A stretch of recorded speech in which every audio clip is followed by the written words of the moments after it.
Ladies and gentlemen, it's a great pleasure to invite you here for the third Innovation Forum. The subject is the climate in the face of the 21st century challenges.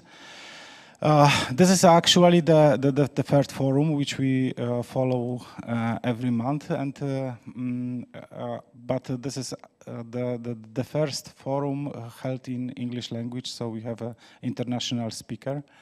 I wish everybody to have a very interesting lectures here on this and the very interesting panel. So I give the floor to reception. Good morning, everyone. Nice to see you all healthy in good condition. We need all. It's our privilege to moderate today's discussion and the whole event. My name is Robert Jeszka, and today with my colleague Marta Rosłaniec, we'll have the pleasure to run this event. And maybe from the beginning, I will, in the introduction, I will make some corrections. Unfortunately, due to the obligation, Minister Kurtyka couldn't join us at the initial speech. So we will start with the agenda, starting from the presentation, and then go through the panel.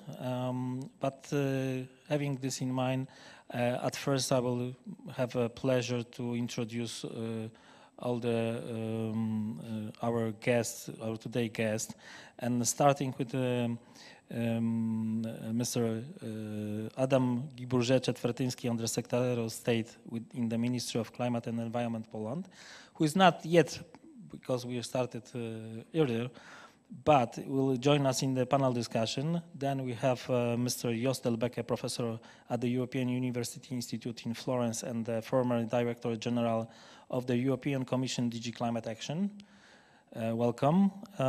We have also our colleagues from COBIZE, Mrs. Izabela Zborodka, Head of Climate Policy Instrument Unit in COBIZE Institute of Environmental Protection National Research Institute. Mr. Maciej Pyrka, Deputy Head of Strategy Analysis and Auctioning Unit, also in COBIZE Institute of Environmental Protection.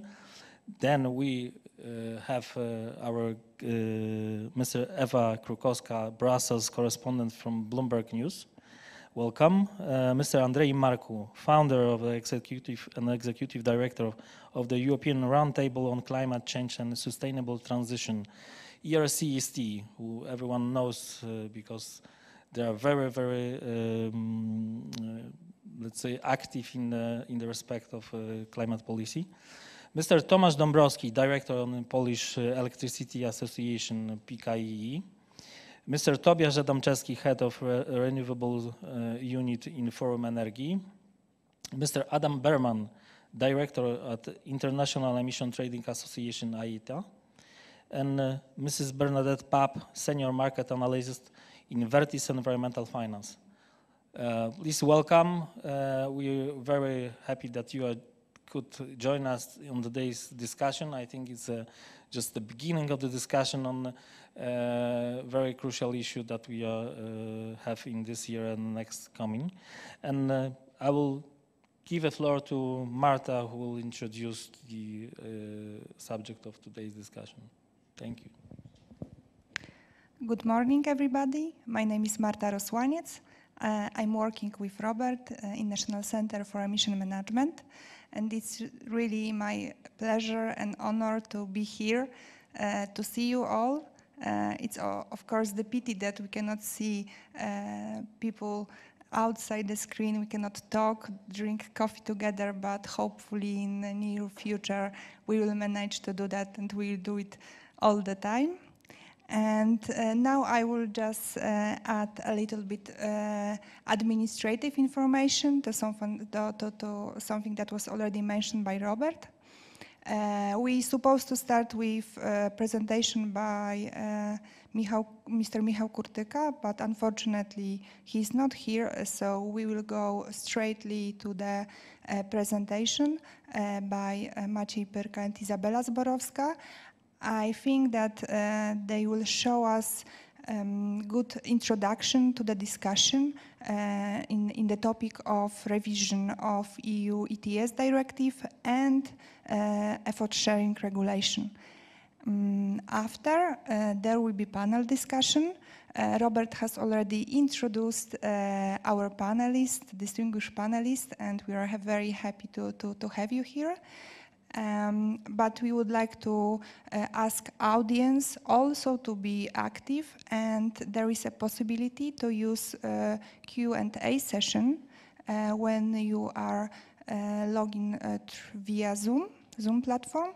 So there is such a possibility, and we really encourage to use the chance to ask people, ask our panelists different question, because the topic of 2030, this is really near future in the case of climate policy, it's very important. And just to add, we are on Zoom platform, but you can also watch us because there is a broadcast on the Centrum Prasowe PUB website, so you can watch this there. So can we start, do you think, Robert? Yes, so maybe just elaborate on the issue that we are getting together today. So the first thing that is that the European Green Deal is entering the implementation phase. So like Marta said, the 2030, which is first step to meet the net zero target for the whole European Union in the broader perspective, is quite near. So we are very familiar all with the burden that we will have to undertake during this current, future couple of years, especially taking into consideration the negotiation issues, the regulation and the implementation phase of this regulation, which are not ready yet. And the first stage is to the June this year, where the Commission will introduce a couple of proposals and we'll start discuss this proposal. But before that, this, which is also important to know, that this package is named Fit for 55 package, and this is also our today's subject. So maybe I will not go into details what are inside of this package or discussion issue, because I will ask Iza and Maciej to give a presentation which will smoothly introduce us to the subject and our audience. Please, Iza, can you join?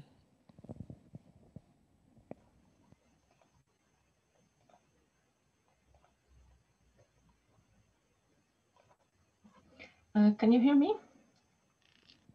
Yes, very well. Okay. And we so see the morning, presentation. It is a pleasure to be here. So thank you very much. So today, me and Maciej Pyrka, we will say a few words about the Fit to 55 package. So we will start with the package and the actions that are planned for this year. Later on, I will say a few words about the effort sharing regulation revision, which is a part of this package.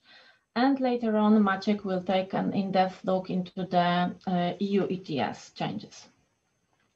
So the European Green Deal presented in December sets out the target to make Europe climate neutral by 2050. In December 2020, the Commission adopted the communication that is commonly known as the Climate Target Plan, and it includes the updated emission reduction target of net 55% compared to 1990. The climate target builds on the impact assessment and the open public consultations that were held from July to October last year. After reaching the consensus at the European Council in December, the European Green Deal right now is entering, we could say, the implementation phase. So right now it is the time to put all the bricks together, and it's very important to make it in a smart and sustainable way, and taking into account all the national circumstances. So, as I said, the Fit to 55 package includes a lot of initiatives that will have to be taken into account. And especially for the first half of the year, this year, it is envisaged to do the revision of the EU ETS, revision of MSR, carbon border adjustment mechanism, the topic that is very hot, let's say, right now, but also a revision of the effort sharing regulation and revision of the land use change and forestry regulation, which is maybe not very well known.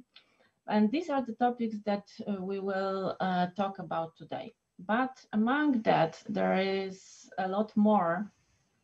And it is also the amendment of the Renewable Energy Directive, reducing methane emissions in the energy sector, amendment of the Energy Efficiency Directive, and revision of the Energy Tax Directive, and the last but not least, revision of standards for new cars. So starting with the effort sharing regulation. It is not very well known, but it was adopted in 2018. It establishes the annual binding targets for member states for years 2021 until 2030. And it is established for sectors that are not included in the EU ETS. And that includes buildings, agriculture, waste, small industry, and transport. And this is the part of the emission in which member state legislation has a significant role to play. This regulation also defines flexibilities and compliance rules for member states. And as I said before, the Commission proposal for revised regulation is expected by June this year. So to tell you a bit more about the revision of the effort sharing regulation, there is an idea to transfer of sectors from the non-ETS to ETS. And there are three main points. So the first one would be the extending of the existing EU ETS to road transport and building sector, with or without continued regulation by the effort sharing regulation. The second one would be establishing a new emission trading for road transport and buildings. And the third option discussed is the national carbon pricing system for road transport and buildings on the member states level. So these are the three options, and what is very important is that the core of the effort sharing regulation until now was that the responsibility of this part of the emission, which is to be fair, it is like around 55% of the European emissions, so it's a big part. Right now, the responsibility for the reduction would transfer from the member states level to entities level, if the changes go. Right now on the Commission website, you can see the inception impact assessment that is being under public consultations. The consultation will close on 5th February, so very soon. And as far as for yesterday evening, I have seen there around 100 feedback from citizens, public organizations, NGOs, and companies. And in this impact assessment, in inception impact assessment, there are three options about the revision of effort sharing regulation. So the first option would be the phase out of the effort sharing regulation as a consequence of extending the ETS and creating a new sector from merging the non-energy related emissions from agriculture and LULUCF. This new sector is called AFODU. The second option would be to keep the current effort sharing sectoral scope in parallel to extending emission trading. This one, as I have seen in the feedback given on the website, is the most controversial one because it would the sectors would be in both systems. The third option is to maintain in the effort sharing regulation only the sectors not covered by the emission trading, and depending on the choices made in relation to possible extension of emission trading to other sectors. Under this option, the effort sharing regulation would have a significantly reduced meaning. So this would be a huge changes. The other thing that is connected not only with the revision of effort sharing regulation, but generally with the climate policy, is the subject of the land use change and forestry. It was never considered before to include the LULUCF to meet the target of the EU, but right now it is actually considered in any of the scenarios analyzed in the big impact assessment provided by the Commission. And in this impact assessment, the Commission provides a potential for removal of 50 to 80 million tons annually. So this is all what I would like to say about the revision of effort sharing regulation. Right now, I would give the floor to Maciek to tell you more about all the things connected with the EU ETS. Thank you. Thank you very much for giving me the floor. I hope that you can see me also, because right now I see only Isa on the screen. Yes. Okay, so let me start. I think that one of the most important steps in the revision of the EU climate policy is raising the greenhouse gases emission target. And the redistribution of this target between ETS and non-ETS can be made in many different ways. But let me say that the general rule is that when we increase the target in the ETS, then we can a little bit lower burden for the non-ETS sector. For example, if we assume that the scope in the ETS will remain unchanged, and if the ETS sector will reduce emission around 65%, then the non-ETS sector can have to make the reduction of 41%. But if we include additional sectors to the ETS, like the international aviation, housing, or transport, then 55 target we can achieve by 60% reduction in ETS and just 31% reduction in non-ETS sectors. So you see that in the second option, the target in non-ETS sector doesn't change much from the current climate policy scenario. Isa, please, next slide. Thank you very much. So right now, the natural consequence of the increasing the target is the reduction of the number of allowances which are available for installation in the ETS.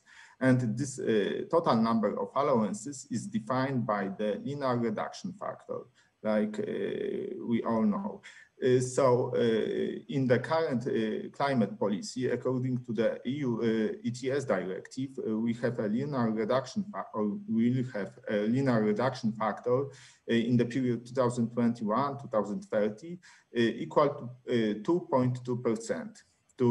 When we will raise the target in the ETS, for example, by to 60%, the linear reduction factor will increase to 4%. And if we want to raise the target in the ETS to 65%, the linear reduction factor must be more than 4.5%.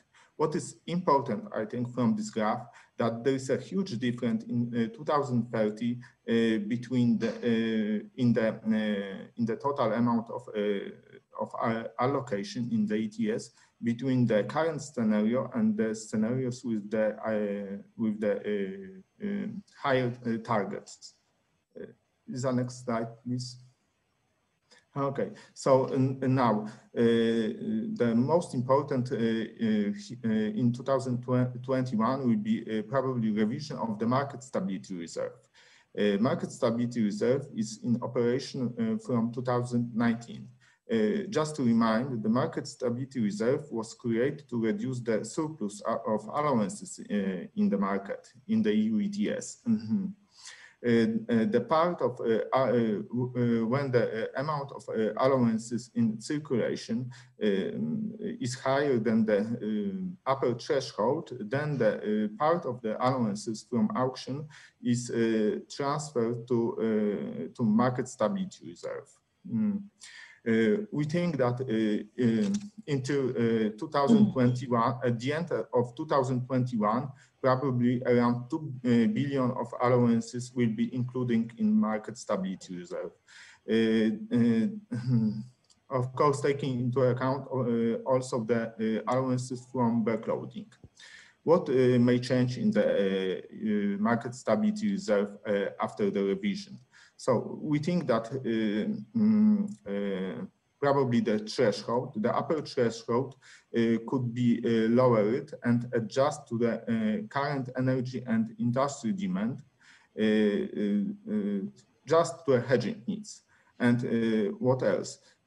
Probably there will be the changes in the percent of allowances transferred to the MSR.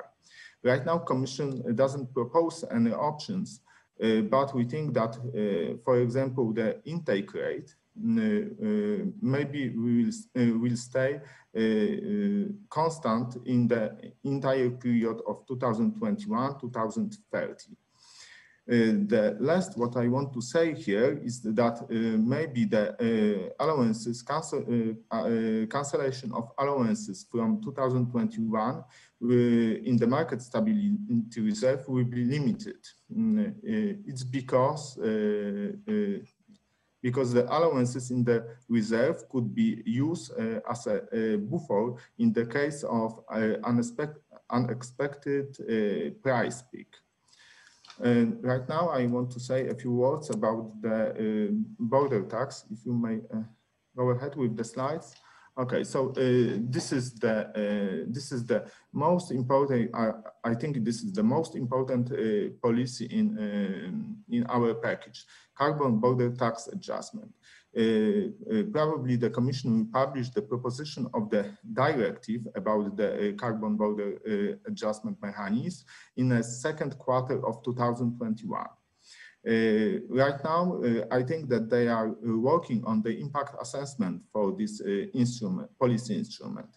A few options of, right now I want to give you a few options of the carbon border adjustment mechanism. So it could include import tax, consumption charge, like consumption tax, carbon add tax, and maybe the Commission will also propose the system parallel to the EU ETS, which force importers to surround allowances at the border of the European Union.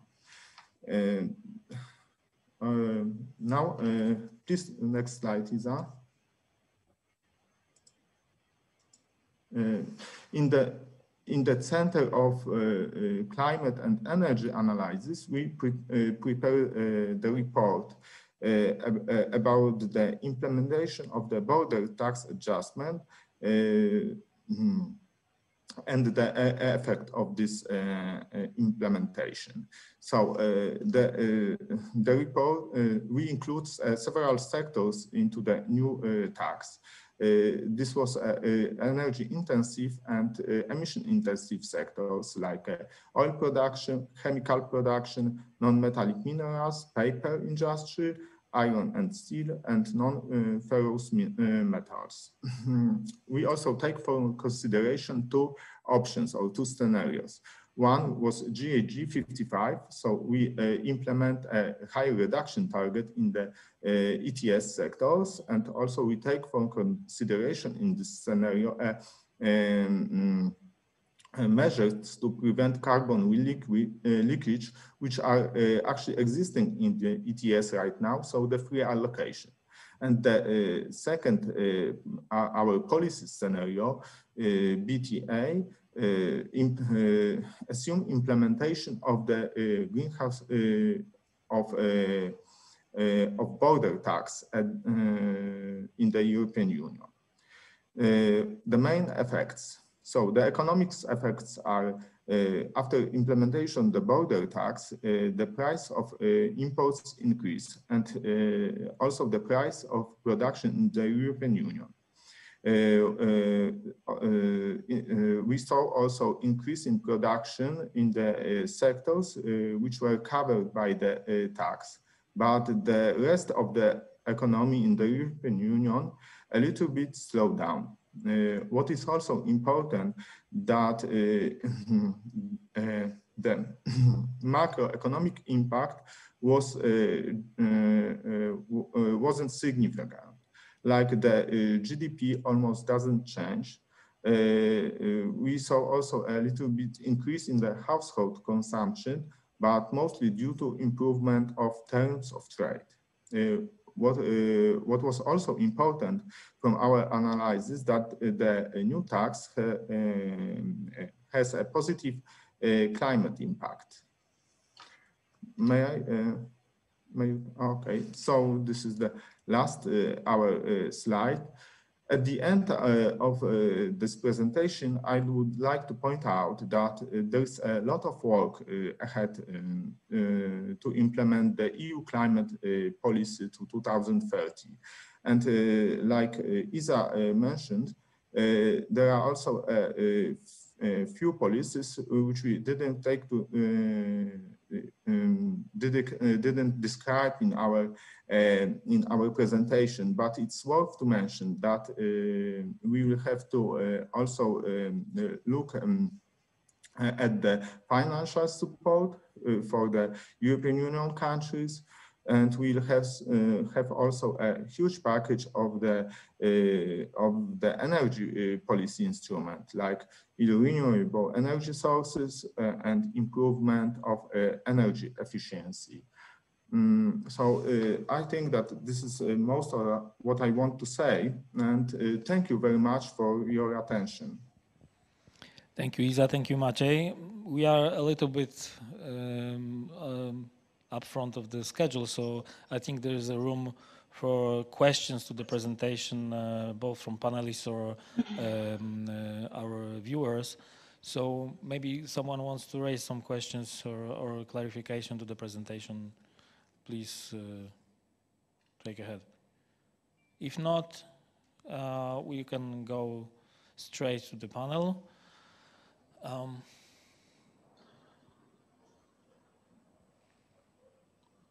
Okay, I don't see any questions. This presentation, of course, will be publicly available on the website. So maybe we can go straight to the panel.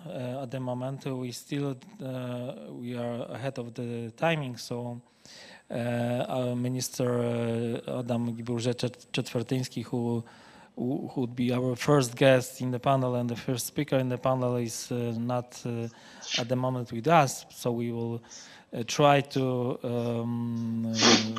fix it later on. But maybe we'll start with our second panelist, with Jos Delbeke, the professor at the European University Institute and the former Director General of the European Commission in DG Klima. Jos, you are a huge background in the climate policy and in any aspect. So you're, let's say, you can make statements on a lot of issues. But I think the good starting point for the whole discussion would be this international aspects of European climate policy. And maybe in this respect, because we observe a lot of movements around the climate policy, not only in Europe, because we have an election in the US and back to the game of the United States in the Paris Agreement. We also have the statements of the government of China, which see this country net zero in 2060, which is 10 years after, let's say, what the European Union wants to reach. But this is quite huge. I mean, this shows that not only in Paris Agreement, but over the world, the attention to the climate issues and the necessity to reduce emission of greenhouse gases is visible. So I think that, of course, everything is in details and the policy issues. But in this respect, I will ask you the first question. Do you think it would be possible to have the new carbon market mechanism on a global scale, which is quite also important to the, let's say,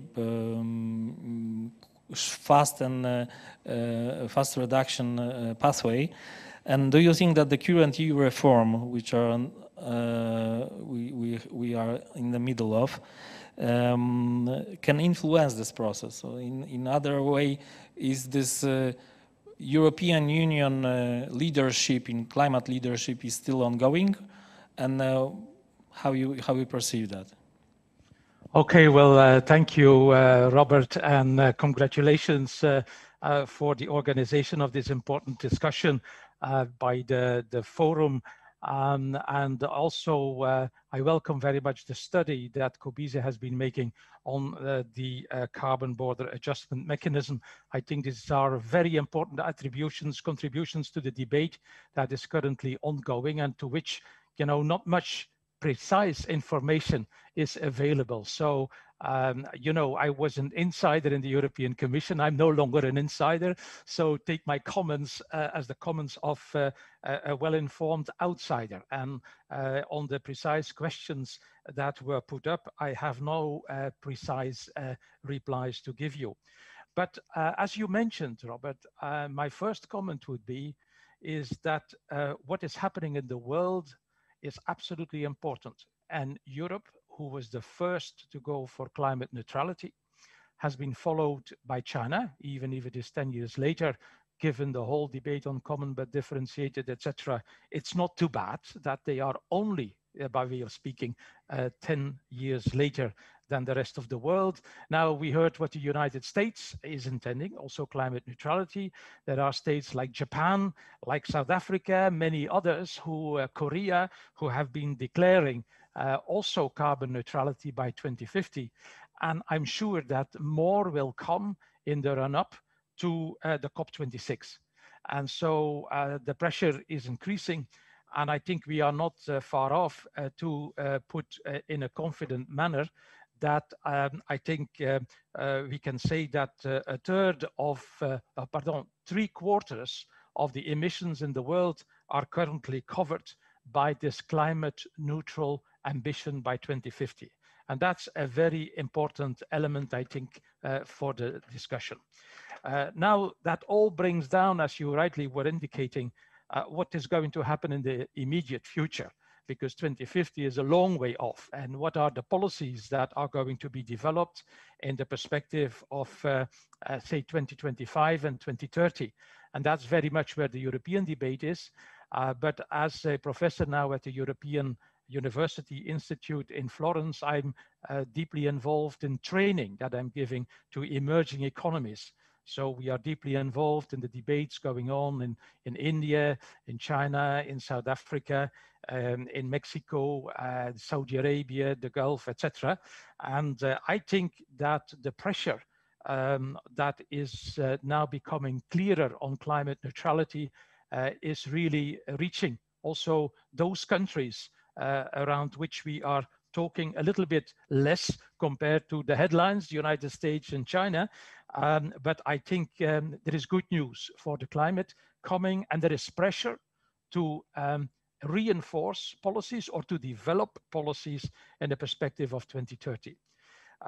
Now, of course, the core of the issue has been repeated also by Secretary General of the United Nations, repeating that the way we are dealing with coal is very important. It's worrying that all over the world, less but still new coal-fired power generation installations are being planned, not least in China and in India or in South Africa. So I think the problem is there, and the way the energy sector that is undergoing a radical revolution, the way the energy sector is going to reap the benefits of reducing carbon is going to be very important. And that echoes what was just said, and you said as well, Robert, that is that in the EU, we are now currently discussing the climate measures, but the energy sector regulations on the renewables, on energy efficiency, on the digitalization of the energy sector, what is going to happen in transport, the electrification of cars. So the drive towards electrification is going to be a very important element to consider. So to put it as my first point, the move towards carbon neutrality in the world is changing the picture, and that's good news for the climate. But that is also a wake-up call for Europe, because Europe is no longer the only one to invest deeply in low carbon investments. And the innovations that we are going to see in the future are not only going to come from Europe, but from many parts of the world. So I see a new low carbon technology competition emerging, and I hope that we are going to be a leader in that we are going to retain our leadership, but we are not going to be the only ones. And that leads to my second point. What is going to happen in Europe? And reacting on some of the elements that were brought forward, I would like to echo one element. I think that in December, the European Council decided on the 55% at least for 2030, but the European Council also decided on the budget and on the recovery funds. And we know this is a massive amount of money. We talk about 1,800 billion euros. And that size is important, but even more important is two elements. The first is that the budget authorities decided that no money will be spent that goes against the climate objectives and the climate neutrality by 2050. And second, precise percentages were agreed according to which the European budget and the Next Generation EU, the Recovery Fund, are going to use a considerable part of their funds for the climate objectives. For the Next Generation EU, it's more than a third, it's 37% is going to be used directly related to the climate objectives. So that is very important, I think, and the debate is going on. We have had a debate on the Just Transition Fund, the social element. We had a debate on innovation, which echoes what I just said. There is a low carbon technology revolution coming. Think about hydrogen and similar technologies that are going to revolutionize even further the energy sector. But let's go to the subject that was raised on the effort sharing. I think, as was outlined, what is very important for the Commission is to find a good balance between the effort sharing and the ETS. You know, the two have to work as a way of synergy with one another. And I would not think that the effort sharing is going to disappear, like some have been claiming, but you know, the two will have to coexist with one another if road and heating fuels are going to be covered to some extent, partially, fully, we don't know, by the EU ETS. So the effort sharing is going to stay there. Equal on the LULUCF, which was rightly raised as an important element. I think we all know that climate neutrality is going to require removals of greenhouse gases from the atmosphere, and you know, removals underground or in trees and in nature is very important. And we all know that the LULUCF, as it stands there, is subject of a lot of questions still on the MRV that still needs to be improved. So I would hope that the LULUCF review is going to lead towards better MRV systems. But there is one element that I would hope is going to see the light of the day, and that is that there may be a reward to be created for those carbon removals happening in the soil, in the forests, or in the underground. And that could be a primary objective for the creation of domestic offsets inside the EU. That means that in case we have good MRV, and in case we have a good certification system, we could offer a reward to all those doing an effort to remove carbon from the atmosphere. And this development of domestic offsets inside the EU, which is very different from the international offsets, on which there is still a lot of lack of clarity. You know, the Article 6, the CDM that you know, went under through a lack of governance, basically. But when we look at domestic offsets, I would see that the removals are a good target. We have to nurture our forests, our soil in Europe, and it's going to be very important because we all know that all emissions from manufacturing industry and the energy sector are not going to disappear by 2050. So we will have to compensate for that. So getting started in this area could be very important. Then comes my comment on the ETS. I think what was indicated is very true. If ETS incorporates heating fuels and transport fuels, there is going to be more revenues. We are going to see also a debate about the market stability reserve and its functioning. But the most important is, of course, the review of the target. That will be significant. We don't know the percentages, but the consequence of that is increasing carbon pricing. And the prices are today around 33 euros, and they may go a little bit down because of the cyclical nature, but we can expect carbon prices to increase. And so the whole question is how to prepare for that period of higher carbon pricing, higher carbon prices that are stimulating innovation in low carbon investment and low carbon innovation. But still, we do not want the carbon prices to go to the roof, and we do not want to chase our manufacturing industry out of Europe. And hence, the very important debate on the CBAM, the Carbon Border Adjustment Mechanism. I think this is a very important proposal. I have been doing some research in Florence with colleagues on that, and we published a little paper. And the gist of the paper is that it is safe for the EU to be as close as possible to the environment regulation, and the environmental regulation at hand is the ETS, in order not to have too many quarrels at the WTO. We know not the entire world is going to be enthusiastic about this CBAM, to put it mildly, so there is going to be a debate in the WTO. And the closer we stay to the ETS, the better our arguments is going to be. That's point one. Point two, of course, the revenues. We have to be very considerate if we use the revenues for ourselves. We have to use the revenues for primarily climate purposes. And that's partly inside Europe, but predominantly is also an external and international dimension to be considered.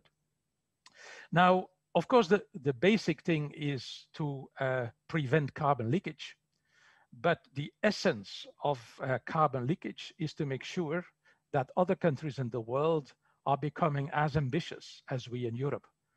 And I would hope that the EU, and that's not only the Commission, but also the External Action Service and all those in international diplomacy are going to step up their efforts to explain to the rest of the world what we want to do and to pressure others to step up their climate efforts.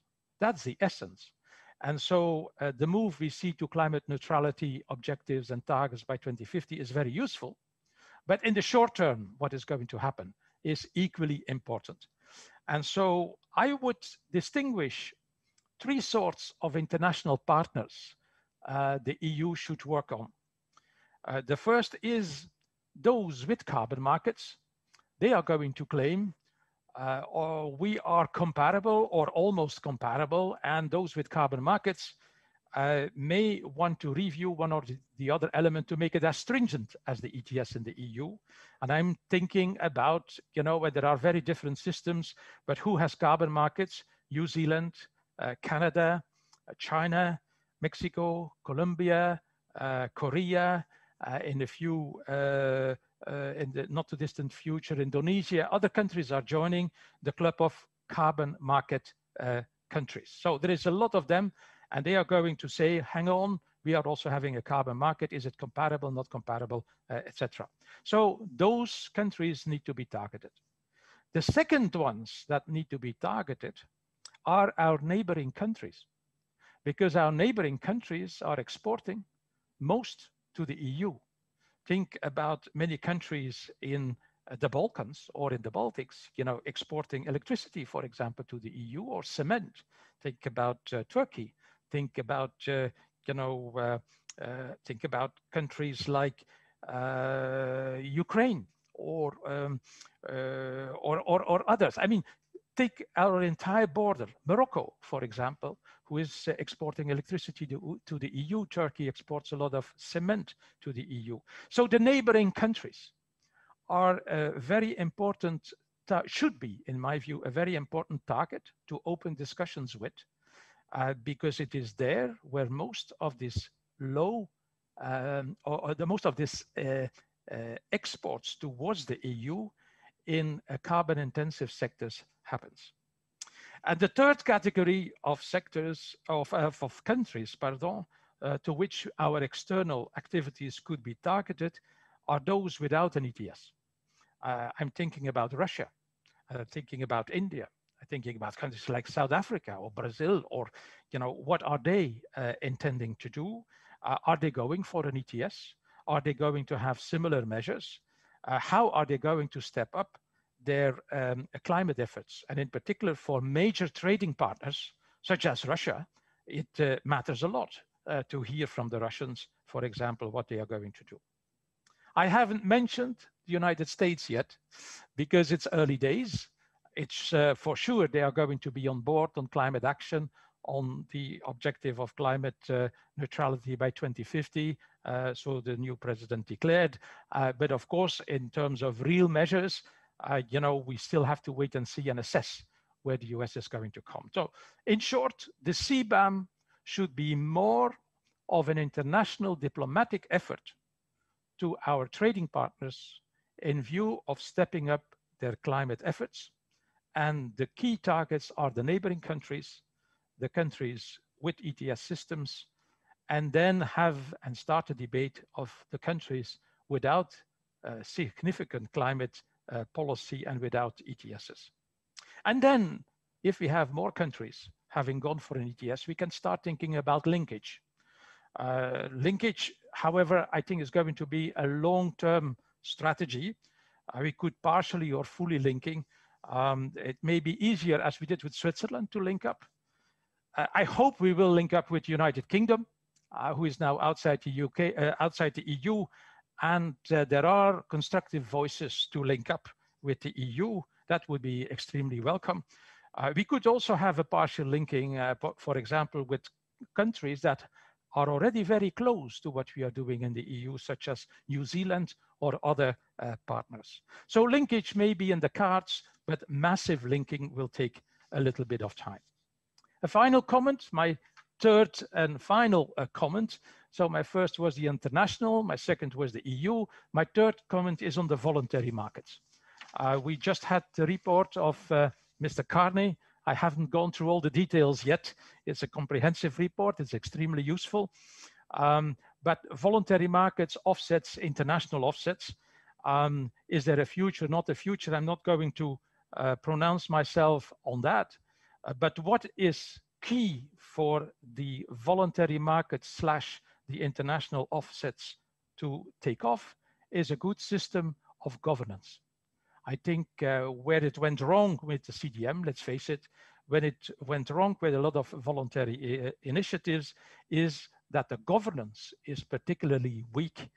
And we go into issues not only of double counting, but also the wider public questioning whether these voluntary initiatives are meaningful. And I'm sure many of them are meaningful, but we need a minimum of governance. And I have my doubts about the self-governance that some are hoping for, whether that is going to spontaneously taking off. So I would limit my comments there, and I would like to reiterate my appreciation for the work that you have been doing in your studies at COBISE in the ministry, and I think they are very important contributions to the upcoming very intensive discussions in this year, later this year, but also in the years to come, because it starts with the Commission proposal and then it goes into Council and Parliament. So all these proposals will take us and keep us busy for a couple of years, I think. So thank you very much. Thank you, Jos, for this excellent in-depth thoughts about what is going on from the worldwide perspective, also inside EU. I think there's you mentioned a lot of issues that we won't elaborate. We would like to elaborate all these issues, but it's time frame will not allow us to do. I would just comment that you are a great poster behind you with the time slices of the average temperature, historical temperature, which we all should know by heart. And maybe I will jump to this European perspective at the moment and pass the microphone to Marta. Thank you very much. I would also like to thank Jos for the speech, especially because you give us the possibility to travel around the world. Yes, maybe you are here in Poland or in Brussels or in other European country, and with you we were able to go to Africa or Asia. And this is also, I think, important that we cannot forget about others, and we also have to think about the other perspective that people around the world have, and this is quite important. But getting back to European ground, I would like to give an opportunity to Mrs. Ewa Krukowska to speak a little bit about Brussels.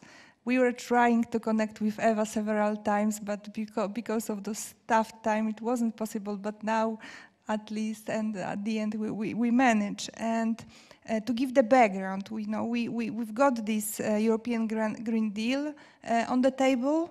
I think that each of us read all of, 600 pages of impact assessment, and we are all familiar with it.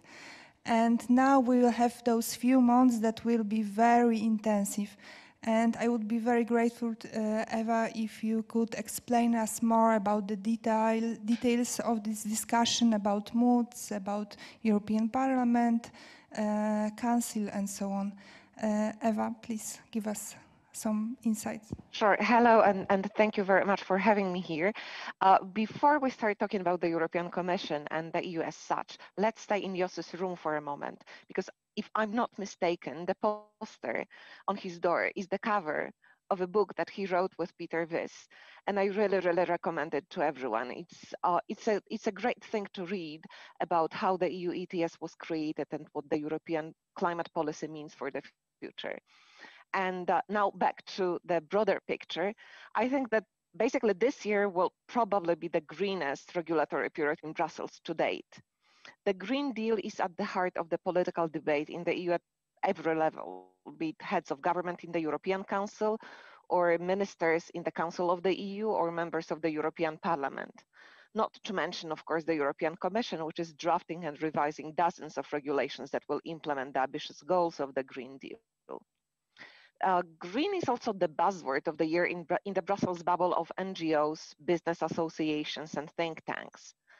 Everyone agrees that the climate neutrality train has left the station, and there is no coming back. Instead, the debate is heating up on how to get to destination net zero. And while there is much unity over the urgency of climate change and the imperative to accelerate the green transition and make it just, there is also a lot of division lines.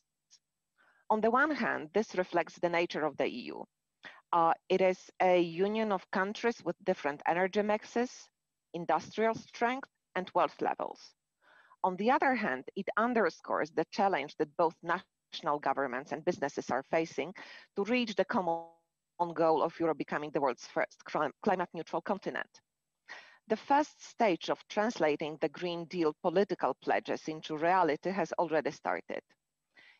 EU leaders have endorsed the goal of climate neutrality by 2050 and the objective of toughening the 2030 emissions reduction target to at least 55% from the existing 40%. Now, those objectives are being embedded into the European climate law. This is the first milestone on the horizon this year. The climate law is currently a subject of negotiations between national governments and the European Parliament, and it's a priority issue for Portugal, which is holding the rotating presidency of the EU.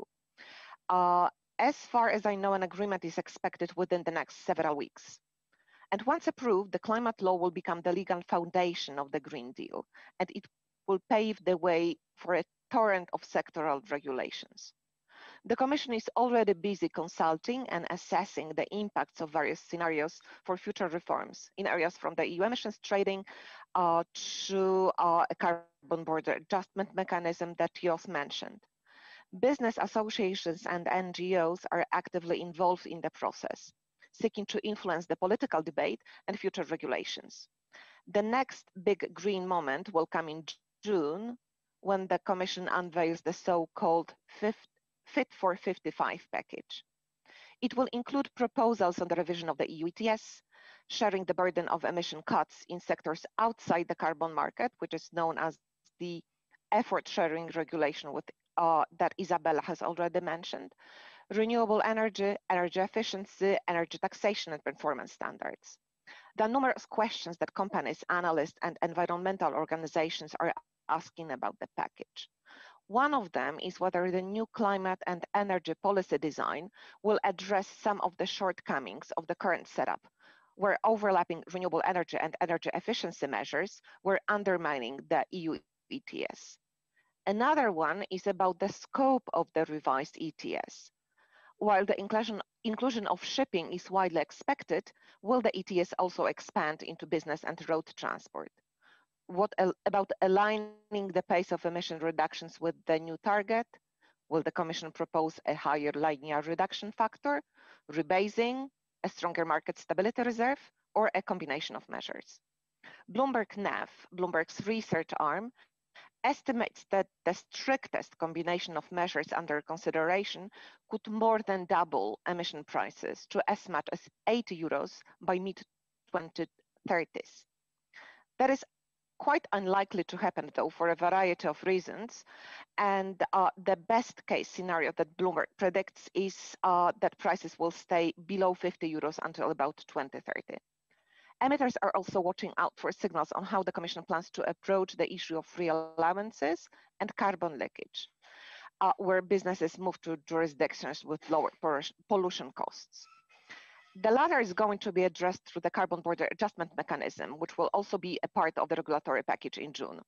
The idea basically is to put a price on carbon embedded in imports of some emissions-intensive goods, a notion that is already sparking controversy among EU trading partners, as Jos mentioned. The Commission has recently signaled that it narrowed down the options under consideration to 3 core scenarios: an import tax, additional excise duty, and a notional ETS. At the beginning, the CBAM will have a narrow scope, then potentially expanding on new products.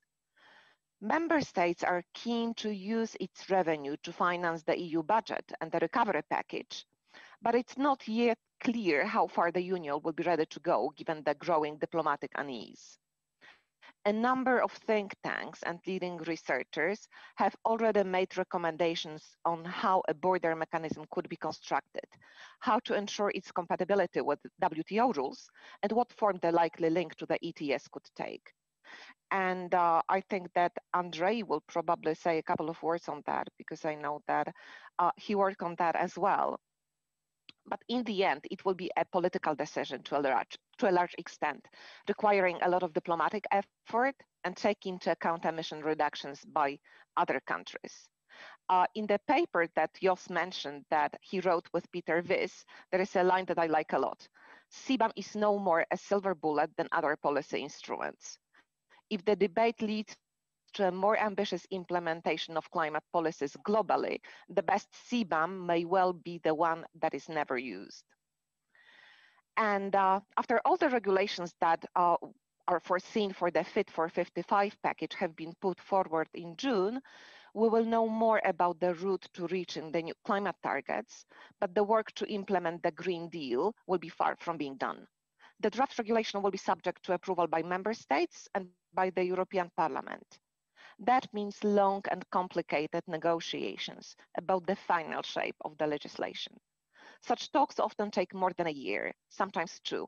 Heated political debates, lobbying, unexpected twists and turns, more lobbying and final stretches of negotiations that more often drag into wee hours are part and parcel of this process. In a nutshell, you can bet on a very interesting year in the EU climate policy. And not only this one, but next one as well. And it will likely continue through most of this decade. Thank you.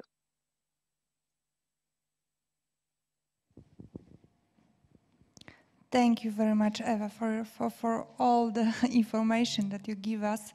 And I really hope that you will be with us in those few months that will be so intensive that without your information and your news, we won't be able to manage to check what's going on and where we are. And of course, you are always welcome to call us if you will have any kind of other questions, because we think that the good knowledge and the good news really well prepared are the very, very important for us. Yes, thank you, Eva. It was like listening to the Bloomberg news. So in a very comprehensive way, you show us the what is going on inside the our European, let's say, basket. And maybe just because we have a technical issue, I think that Minister Adam Guibourgé-Czetwertyński is among us, but not connected as a panelist, but participant. So we will try to switch him to the oh yeah, I can see the chair at the moment. So maybe he's already, let's say, connected, but not personally presented. So we'll jump to the another our distinguished panelist, and Marta, please. And now I would like to go smoothly to Andrei Marcu, because his organization was already mentioned, is doing a lot in the area of discussion of different types with different experts on the climate issues and the perspective of 2030, and also about yesterday and today morning there was also event on public consultation and some issues from EU ETS and ESR. And we always listening to it carefully. And because of that, we would like to ask you about some details and your opinion. First of all, about the most demanding and unsettled topics that you see in the EU ETS and effort sharing the decision. Another thing is something that I also just mentioned, that the coherence between those policies are needed. And do you see that such a possibility will be easy to implement? And if you could tell us also more about those public consultation and all the meetings that you are now organizing, maybe some thoughts from the morning today. Andrei, the floor is yours. Thank you very much, and thank you. The presentation was remarkable. I'm not one to lavish praises on people, but the presentation was remarkably clear, and we'll certainly use it in many of our things. And we have collaborated with Kobice in the past. We'll continue to do so. One thing that I also regret is that I am in Brussels. I'm not in Warsaw, which is a city that I like, that have some family connections. Now, I need to put this very briefly in perspective to understand where we come from. We have a long name and a complicated name, and people have always asked us why we do this, why we say all this roundtable on climate change and sustainable transition. And the fact of the matter is that we start by three premises. One of them, that we are in a transition. This transition, as a Central Eastern European background, I know transition we've gone through one. It's been brutal in some cases. It's been painful, managed and mismanaged in many cases. So we don't want a repetition of that. The second thing is we want to make sure that it's a sustainable transition. So we need to be careful how we do it. And the third thing, we want at the end of this to have an industrial Europe, because this is super important. We want to make sure that our children also live in the prosperity that we have known and have come to appreciate after the war. Now, a couple of other things, consideration that you need to take into account is the fact that this is an enormous package. And I challenge, I mean, probably Kobice is a large institution, but I challenge too many people to be able to embrace all of them, because the amount of work and the breadth of things is just absolutely tremendous. One thing that really preoccupies us at this point, because our initial coming to life was in markets, in ETS, was what is the role of the ETS in the long term post 2030? And we need to look at changes in the ETS and how we look at it in the longer term. The second thing is, how do we look at transitional investment in the period 23, 25, 26? Because these are going to be a period of transition that people need to make investments, but investment they will fully know that those technologies are going to be obsolete. But we cannot withdraw and not make any investments, because we will lose market share and will disappear from the market. So who's going to be able to make those investments, and how are you going to make those investments? What are going to be the incentive to do that? That is something that's going to be very, very important. It's something that needs to be managed. Why? Because Europe has had a policy of decarbonization power. I don't know much about the industrial aspect. I'm an electrician. I understand power, that I understand. And there's been a story about how to do this, and it's successful. We are rapidly decarbonizing. I think, Poland is starting at a different point, and is as such with different means. So it is fully understandable where is it coming from. But what we don't have yet, we don't have a story about industrializing, about decarbonizing industry. That story has not been written, and this Green Deal needs to be about that, because I repeat, at the end of this, we do need to have an industrial Europe. Now, it is you put this picture with a lot of elements of the Green Deal, and we regard them as being interconnected. Actually, the one thing that you may know, and I think Josh, you're probably gonna be the next invitee, because one of the things that we do on these, as the RCSD, we do once every month and a half, a session on State of the European Green Deal. Why we do that? Because in our mind, we've got a package, and then we've got pieces of the package, all kinds of legislation coming right, left, and center. There's a lot of it. I mean, for a think tank, it's like nirvana because we've got a lot of things to do. But the fact of the matter is, what we are concerned about is that there's a lot of it, and they all need to be coordinated in some way. I know that the Commission does many things, good and bad, but one thing that it does well, it coordinates internally. That one I learned by my own experience. But nevertheless, the debate of how these things come together has to take place, and we really would like to see and ensure that there's a place where such a debate takes place. Why? Because if you want to have a CBAM, then you get rid of free allocation. You increase auctioning. If you increase auctioning, you get more money. If you want, on the other hand, you start getting rid of free allocation, you end up in, are you getting the same coverage? So all these kind of things work together, and they are not separate, and they need to be seen as a package. So coming back to some of the things that you asked me, is how do you look at the things that are the most, I think the most important and crucial changes, and what are the most demanding and unsettled topics? That's kind of the question that was being asked. I think that the proposed changes is really this change from CBAM to pre-allocation to CBAM. It is like any big change resisted by many. Initially, everybody loved it, but now not everybody loves it, and there's a lot of questions. I mean, there's no secret that there are industrial sectors in Brussels that are not very happy with this, unless if they lose their free allocation.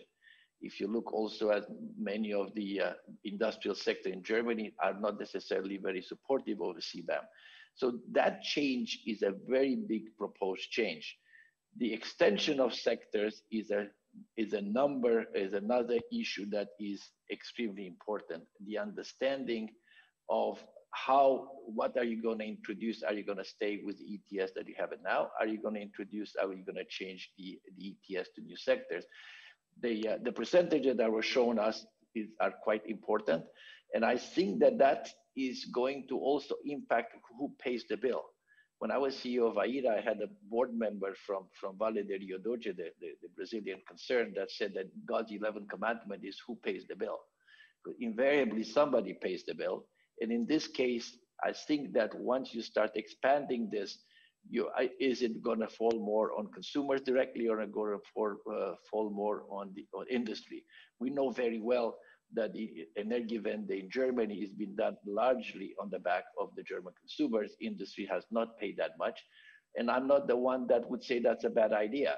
I think in the end, if I have a choice about paying more for electricity and having a job because you have an industrial Europe, I know what my choice will be. What are some of the other important issue that we need to think about is about this ESR, and how do we deal with ESR? Because in the case of California, the ETS is playing a different role. In the case of California, the ETS is playing the role of cleaning up behind the regulation. So if we have double coverage, it is very possible that the role of the ETS, which already has a role a little bit different than what most of us think, may change and playing the role of maybe being the delta at the end after the regulatory system is taking over. We all accept the fact that the change in the power sector is not due to the ETS. The ETS has played a large cultural change and has contributed, but in the end, the change in the power sector, the energy matrix, is being driven through other things. It's not me who says that, it's every study that I know. The things that are important to me that I think are unsettled, and we have put them in 6 buckets. One of them is the extension of pricing to other sectors, which I mentioned. And that change is going to be important for a number of things. One of them is including liquidity. At some point, the ETS is going to start to run out of liquidity towards the end of the 30s. Or the end of the 20s, for the simple reason that with the 4% LRF, the amount of liquidity in the market is just not going to be there. And as such, and people are going to go into a different dynamic on how they pay. Remember, industrials are not natural traders. They don't act the same way as power companies, and power companies are going to be largely decarbonized. So it is an important thing.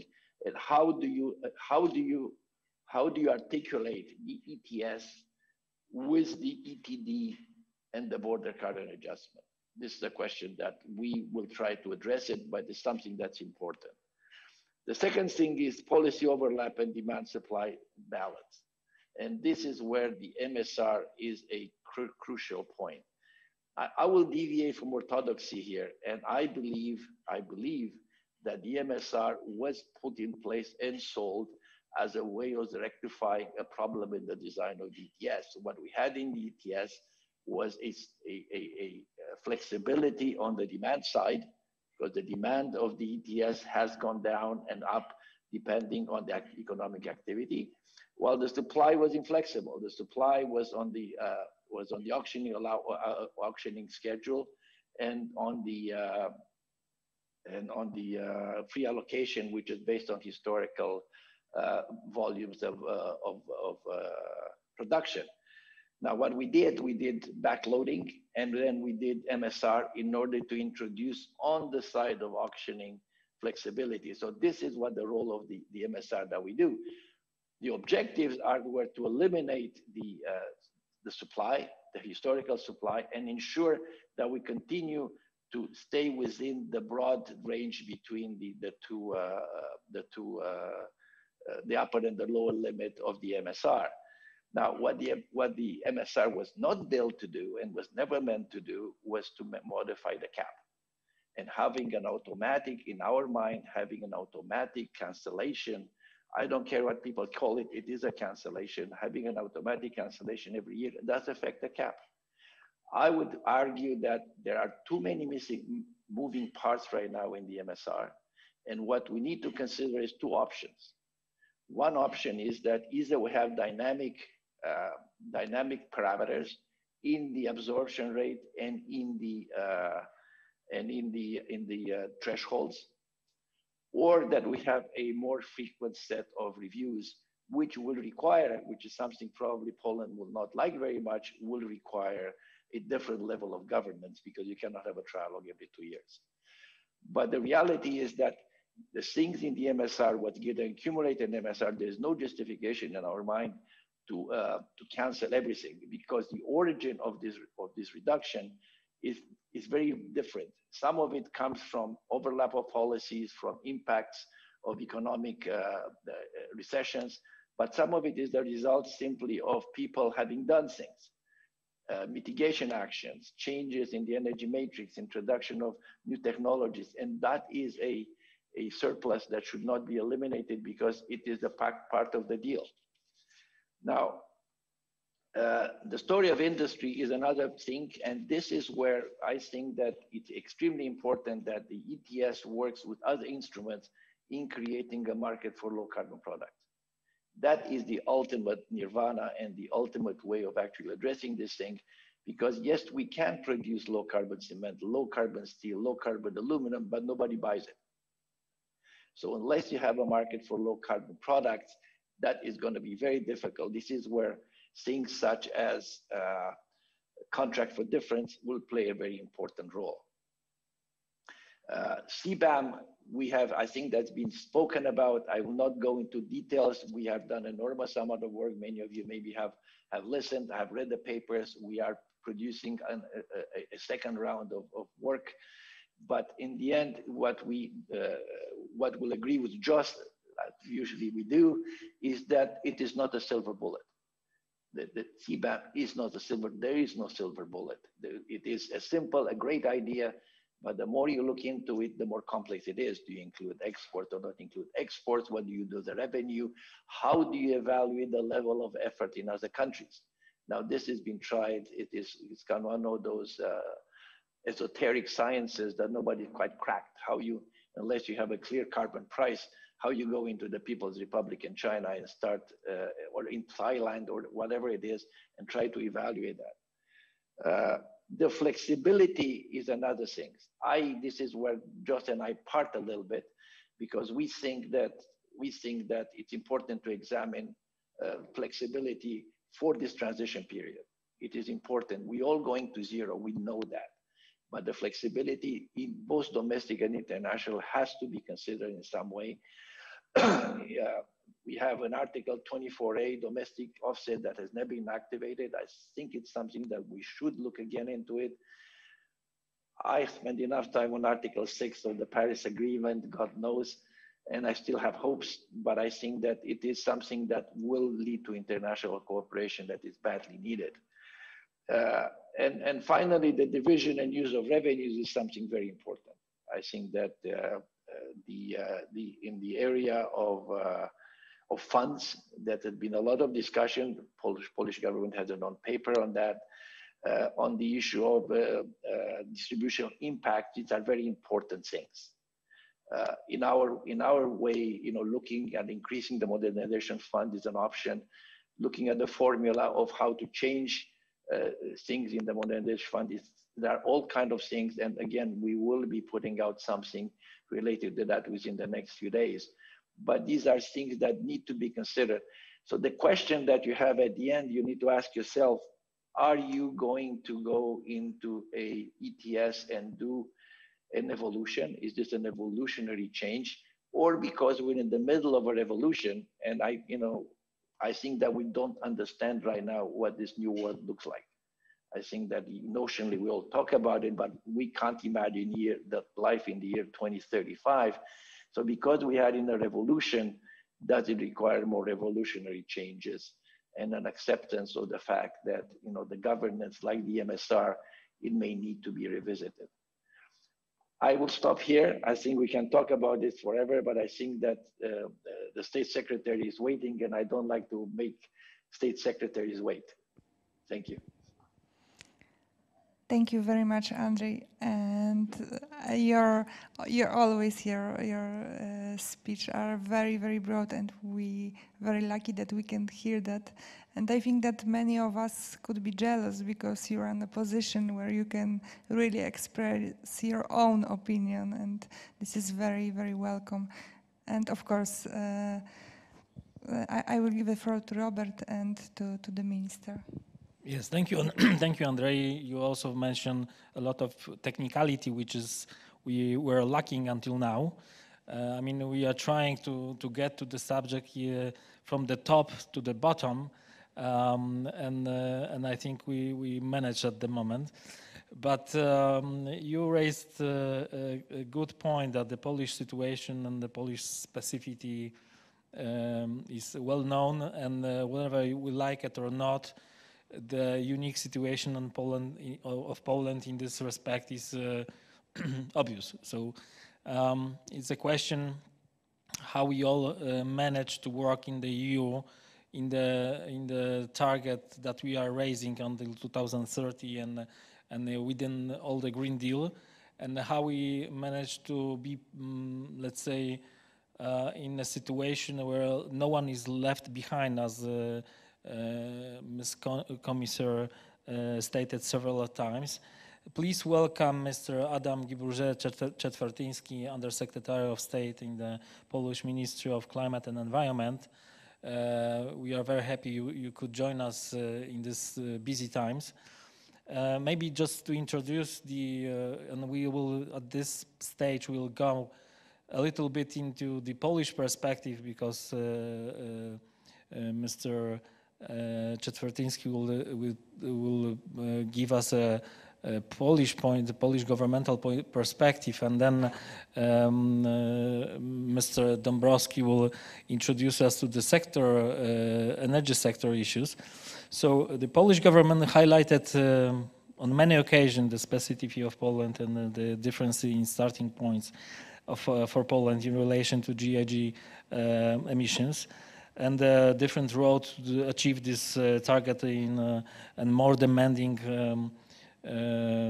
burdens that we have to jump into. Poland has, as you, Andrzej, pointed out, Poland has several proposals to revise EU ETS system and to increase the efficiency of the system and ensure that no one is left behind, as I mentioned. For the non-ETS sectors, the member states' legislation has significant role to play, and we all know that this merging sectors within one part of the whole legislation process is also very, very difficult and new for all of us. So we would like to ask Mr. Adam Giburze-Czetwertyński, what is your view on the future shape of the ETS in non-ETS, and what are the Polish proposals for changes of the these sectors' regulations in response to the tightening the target for 2030? Thank you very much for the invitation, and sorry to have been joining late this panel. I'm delighted to share a few thoughts on this very wide subject. I'll try to keep it not too long, but if I have to touch on every aspect of the climate policy, you know, others have written books about the EU climate policy, and I see some there on the screen. Maybe that would take us until the end of the year to fully discuss, and we don't have that much time. No, I think and you mentioned that already. It's clear we are in a very specific situation in Poland, in the sense that the size of the challenge is probably bigger than in any other European country, because of, you know, historical decisions that were made decades ago, and because of the structure of our mix and the resources that we have available. But on the other hand, we are all embarked on the same journey to make the EU climate neutral in 2050, and we want also, as Poland, to contribute to that effort. We have, in the Ministry of Climate and Environment, we have prepared a policy for the transformation of our energy sector that lays down the principles that we want to follow to transform our energy mix, and basically over the next 2 decades to build an energy system of a comparable size of the one we have today, but that would be zero emission, which is obviously a huge challenge. And the climate policy instruments that we have at European level can help or not, depending on their design, in this transformation.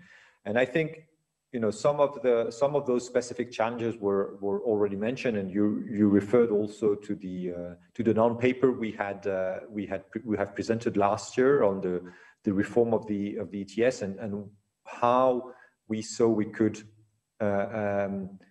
improve the ETS to make sure that it enables the investments that are needed to actually happen. That's a big challenge that we have today with the way the ETS system is working today. Basically, part of it's not only a redistribution from polluting sectors within Poland to new zero emission activities, but actually part of the price of allowances that are paid by these polluting installations, and that's the incentive to go out of these polluting installations, is actually evaporating. It's actually feeding other economies and limiting, therefore, the resources that are available in building these new installations, these new zero emission energy sources to replace the old system. And we have presented, as I said, in a non-paper last year, a few ideas how we can address that, and there are certainly many other ways to achieve that goal. One of the elements that Andrei just mentioned as well was the idea of the put forward by the Commission to enlarge the ETS to other sectors, which can be, in our opinion, also a source of further challenges. I would say that we have the experience of some instruments in the climate policy in these sectors, in transport and buildings, that have proven some their efficiency in the past, and we are convinced that that they're actually much better instruments to continue to drive down emissions in those sectors than enlarging the scope of DTS would be. There has been actually studies done by different think tanks and NGOs on the size of the level of a price you would need to see in with such a system for it to be equivalent to the existing rules we have, to the existing standards we have at EU level. And so that's, one of the reasons is for skepticism is the efficiency of the instrument, and the other one is the social impact these instruments will have. And I think especially in these times of crisis, we should make sure that the way we design our climate policy, we are not creating additional burdens, especially on the poorest of our citizens. Maybe one last comment on the climate architecture in general, and on one point that was raised by both Andre and yes, I understand, and it is the border adjustment mechanism, which is obviously not a silver bullet in the sense that this one single policy would be sufficient to reach our objectives, but it is still a very significant element of our policy, and should be. One of the reason is obviously to make sure that there is a level playing field between the different industries and the industries in Europe, and also imported products. But basically, it's also a matter of efficiency of our policies. I mean, there are again analyses that have shown how much of the reductions that we have done in Europe have been replaced by embedded emissions in imported products, and that limits, I mean, the efficiency of the policies we are doing. In some products, actually, the embedded emissions are much higher than in the same product you could buy in Europe, and in those cases, it's even counterproductive. But so for the efficiency of our policies, and to make sure that we actually do reach these targets, we must make sure that the efforts we are making in Europe are not reduced to nil by importing these emissions and just creating further emissions elsewhere in the world. So in very short on these topics, but happy to take part in the further discussion in the panel. Thank you, Minister. I think that we'll stick at the moment to this Polish perspective, and especially that this specificity of Poland is mostly based on two things. One of these is the energy sector. Second probably is also transport sector, but we'll talk about it later on. But the second crucial thing is the social aspect, so that the Poland is based on coal in energy sector, and at the same time this burden that occurs on the increasing the prices and the prices for the end consumers will hit more than in Western countries, which is the crucial point. So also getting to what Jos said, that there is a also situation where we have a lot of money coming from different sources in general, so that the crucial point and also challenging issues would be how to channel these different sources of money to get the best results. But this increasing the emission target is expected to be more challenging, as I said, to the energy sector and the heating sector as well, not electricity as such. And this higher share of fossil fuel for Poland and the eastern countries makes this different division between the starting point within the EU plans and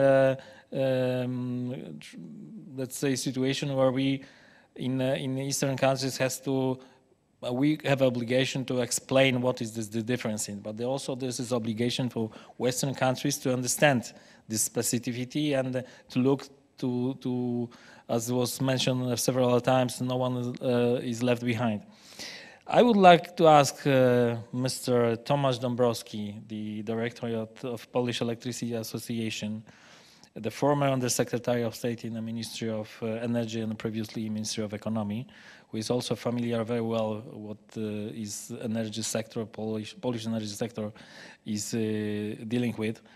What are the key challenges that the power industry should deal with the green transformation and accelerating the pressure on energy sector?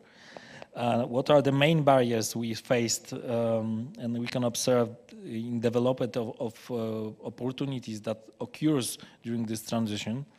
And how progressing electrification of other sectors will impact the energy sector, heating, electromobility, and more and more, which will in line coming to this demand side. Please, the floor is yours.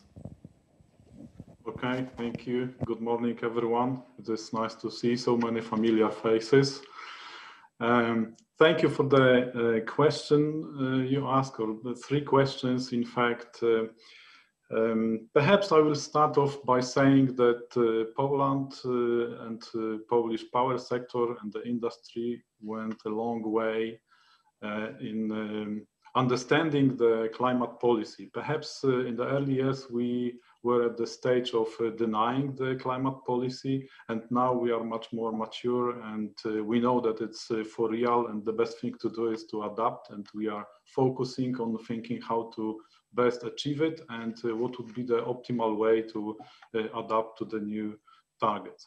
Obviously, the new targets, the higher targets, in short, means it's a more challenging job for everyone, and the challenges perhaps could be divided into several categories. One of them is obviously an organizational challenge. We are talking, and it was mentioned several times, that Poland and the Polish power electricity sector is in a unique situation where electricity have been produced predominantly by coal for many years and was the cornerstone of energy security in Poland. And now we have to change all this and rely more on renewable sources, something that is intermittent and requires some kind of backup, mainly by gas that is, in case of Europe, imported from elsewhere.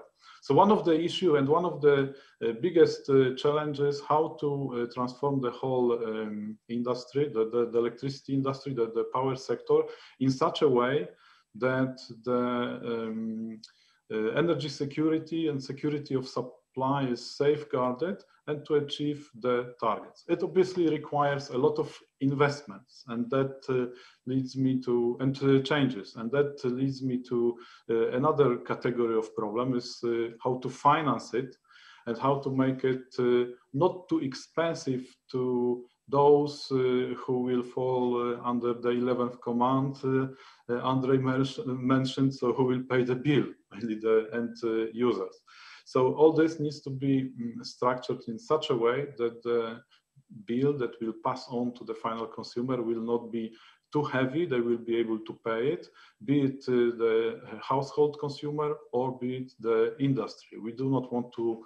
We do not want the industry to leave not only Europe but also our country, Poland. There is also another category of challenges. I would call them perhaps legal challenges. There are many pieces of legislation that are debated in the same time. In some cases, they are overlapping. and we have to deal with them in parallel. In the presentation at the beginning, it was mentioned what was in the pipeline, what will be proposed very soon by the Commission, and everyone knows that the list is long. It is not only the revision of ETS or effort sharing regulation, but also the CBAM, also energy taxation directive that impacts the power sector severely, or will impact severely, dependent on the changes that will be designed and introduced to the text. And then we have the discussion on renewable energy directive, energy efficiency directive, and obviously the taxonomy and state aid rules that are one of the elements that are crucial for how the transformation will be structured.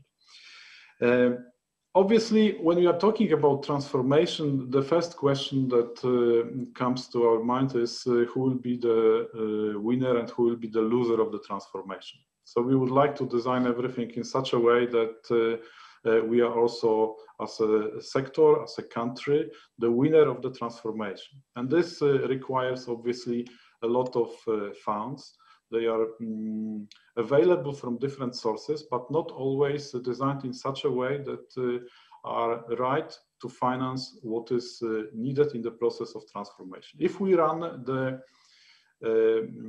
three processes in parallel, in fact, in Poland, we have to restructure the coal mining sector.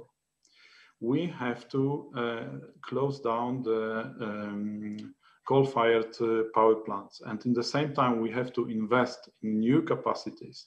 And all this needs to be coordinated in such a way that we don't have generation adequacy issues, and simply we have sufficient capacities to meet the peak demand. We cannot only rely on import of electricity and power, because it is simply at this stage not possible, and it's nowhere in the world possible. So we have to coordinate all these processes, and this itself is a big organizational challenge. From the point of view of the country, the energy mix is obviously domain of the government. However, there are several constraints imposed on the government how to shape the energy policy and how to choose the right fuels and energy carriers. There are constraints in using the money I mentioned. There are constraints in how the state intervention can be designed. The final say in every state aid policy has the Commission. So in fact, there is a limited, or in fact forced choice on how and where to invest. And when we see all this in one picture, then we understand how difficult the job for the power sector and the government for Poland is. And if on top of that, there are some structural design faults in the system, then the whole job of ETS and other policies, then the whole job is becoming extremely, extremely difficult.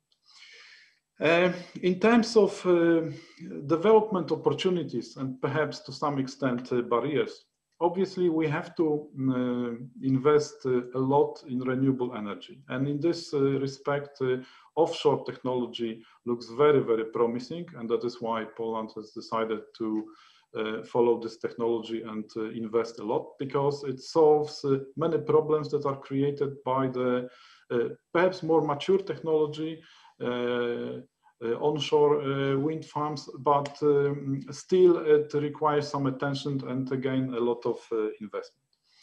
We also wanted to invest in nuclear power, but in the time horizon of 2030, it will not actually change a lot, because mainly because it will not be ready.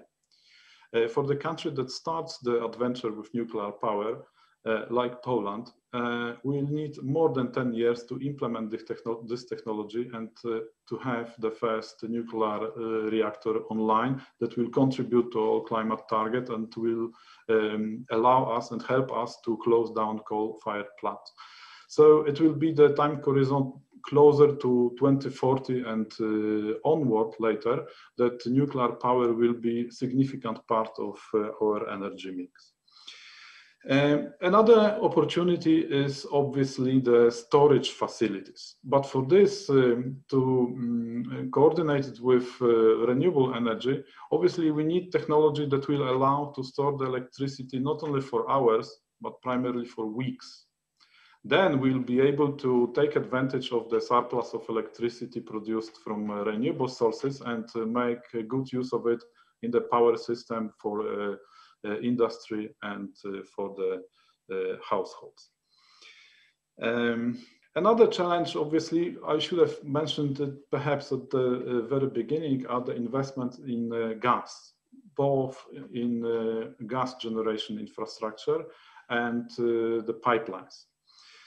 In the phase where the storage facilities that would allow to store the electricity for weeks are not yet available or excessively expensive, we'll have to use the gas generation in order to manage the grid and to complete the primary task of any TSO, DSO, and at the end of the day, government, meaning the security of supply, stability of supply for end users. For this, we'll need to have gas as backup power for the time when the intermittent sources are not available.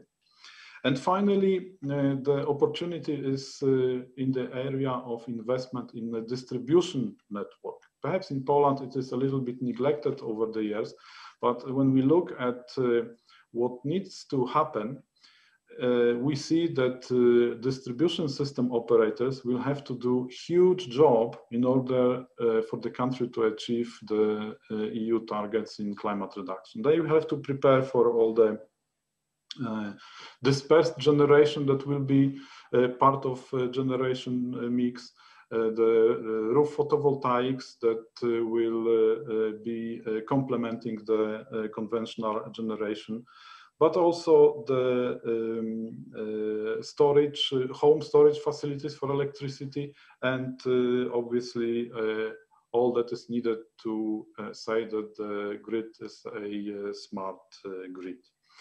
And if we are talking about the electrification, then again, we will see the increase in the demand for electricity. And to manage this problem, we need to have excellent grid planning, a lot of investment in the grid that would allow to manage all the problems and to enable to cooperate all the technologies I mentioned before with the grid. Otherwise, this simply will not be possible to achieve. Electrification obviously makes sense when the electricity that will be used in different sectors will come from renewable sources. Otherwise, it will be more efficient to combust fuels closer to the use, but obviously this will cause more emissions, and that is something that needs to be avoided. So the renewable direction and trend in the grid is one huge challenge, and this requires a lot of actions that need to be coordinated in all the processes I mentioned. And in case of Poland, in the same time, we are running through three very, very difficult processes, and this is a huge challenge in itself. Thank you. Thank you, Tomasz. I think that this part we covered the circumstances of, let's say, in maybe not in depth in general, because these issues, the issues are challenging in every sector, but the crucial point is the energy sector, and I think this is the good point to go further in this. Challenge for the energy sector, not only for Polish part, but also for the whole European energy sector, coming from the integration of other sectors to the energy sector. So demand for electricity coming from switch to electricity in transport sector, and electrification as such in every aspect of our living. Also in heating sector, which in Poland is based mostly on solid and gas fuels. So I will ask Tobiasz Adamczewski, who is the head of renewable unit in Forum Energy, Polish think tank, to elaborate maybe more about the non-ETS sector and the non-ETS sector, which in Europe is around 60% of greenhouse gas emission at the moment. So this covers more emission than ETS at the moment. And this non-ETS sectors, just to remind our attendees, is the cover emission from the road transport, heating and buildings, small scale industry, which is not covering the ETS, agriculture and waste. So these are the very specific sectors. Each of this sector is got its own inertia and its own specificity. And the measures that we implement to reduce emission in the sectors are quite different in each of the sectors. So joining merging these several sectors like transport and buildings into the ETS gives us a lot of questions and raise a lot of questions and burdens to make it more coherent and not to make burdens for the society and households. So what do you think, what are the most likely scenario of including non-ETS sectors such as transport and building into the ETS? What are the implication of such an inclusion, as both sectors are different among each other, not only in ETS? Do you think this should be included not just like that, or should we think about the, let's say, pilot phase to see how this works and mirror the ETS for only two sectors that we are already discussed under the EU? Please, Tobiasz, the floor is yours. Yeah, thank you, Robert, for the invitation, and thank you for the previous interventions. This is a very interesting discussion, and thank you for the very simple question. Not really. So we have been looking into what this change would mean, not only from the top to the down, but from the bottom up. Because in the end, again, as several of you have mentioned, this will mean price signals and price differences for the end users. So basically for people who are heating their homes or who are going to be fueling their cars. But I wanted to start with maybe the perspective of why it's interesting to look at putting a carbon price through an ETS mechanism on these sectors. And one of them deals with how the ESR is going to be accounted in the end in 2030, and how the ESD is going to be accounted in 2020. We will have countries who will meet their targets, and we will have countries who won't. And this is a very interesting question about how countries will account their allowances, their AEAs amongst each other, whether they will be able to talk about this cost if they don't meet their targets as money they have to spend from their budgets and give it to buy allowances from other countries that have met their targets. And I can imagine this is going to be a very difficult political discussion. So one of the reasons why an ETS might be easier is a political decision, is basically ensuring that there isn't too much conflict between member states when it comes to accounting. The other reason is because after 2030, there's still going to be a world and there's still going to be climate policy, and this climate policy will be progressive towards, is going to be going towards climate neutrality. So these elements of accountability between member states is going to be even more challenging in the future. And so this might be another reason for it.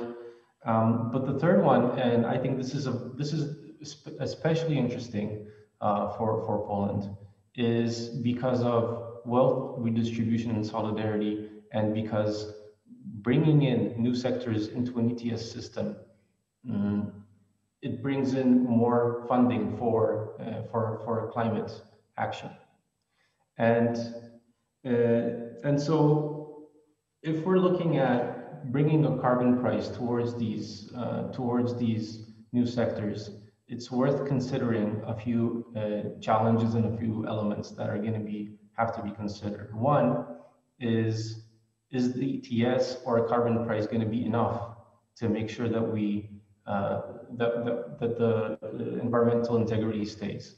And the answer is no. It's not going to be enough. So when we're looking at options, it's very interesting to see the interlinkages between allowances from an ETS and allowances from an ESR, how those would work, how those would interconnect. But basically, also making sure that there are stringent emission targets, or rather emission standards for vehicles, for buildings, just not to go back on those. However, the challenge, and the minister talked about this, the challenge is going to be about the social acceptance of these price indicators that are going to come with bringing in these new sectors into an ETS. And this is also a very interesting discussion of whether they should be brought into the broad ETS or whether they should have a separate ETS. And also, I wanted to point out that I'm not talking about a carbon tax for these sectors, because this might be a very big challenge when we come down to solidarity between member states. Right now, we have both the ETS and the non-ETS with solidarity mechanisms. The ETS solidarity mechanism has a 10% of all the allowances that are then redistributed to member states that need extra funding, whether it's for interconnection or for transition. And this is a large sum of money. For Poland, this is going to be about 39% extra allowances to be sold. These are tens of billions of zlotys. We don't talk about this, but it's a very interesting and very important part of how the ETS works as a financial redistribution mechanism. We talk about EU grants or new money that's going to come in from the resilience plan, but we don't talk about the solidarity mechanism that is enshrined in the ETS. We also talk about the 2% mechanism that's set aside for the energy sector. But again, that's only 2%. This is much more. So that's the ETS part of solidarity. Then there's the ESR solidarity, where we have different targets for different countries. And basically, if we're talking about putting an ETS on the new sectors or bringing them in to the old or the existing ETS, then that's, I think, the fundamental part where the negotiations are going to be heading, where we're going to be talking about, okay, what solidarity mechanism are we going to implement here? Are we going to use the ESR targets, extrapolate them, account for them with allowances, and is that going to be solidarity? Because the lower target you have, the more allowances you will get, and then the more money you will get from the market. Or are we going to implement similar solidarity mechanisms as they exist in the general ETS? It's going to be a fascinating discussion. But seeing as the solidarity or the negotiations in the ESR are much more difficult, and they are much broader in terms of what the difference is in targets, it seems that the second option might be more relevant here. So trying to get to an answer on Robert's question, which seems more likely, it seems, I think, more likely that we're going to be going towards an ETS for the two new sectors that is going to be separate and it's going to be using mechanisms that have already, in principle, been agreed on even before we increase the target. Now, two more points I wanted to make really quickly.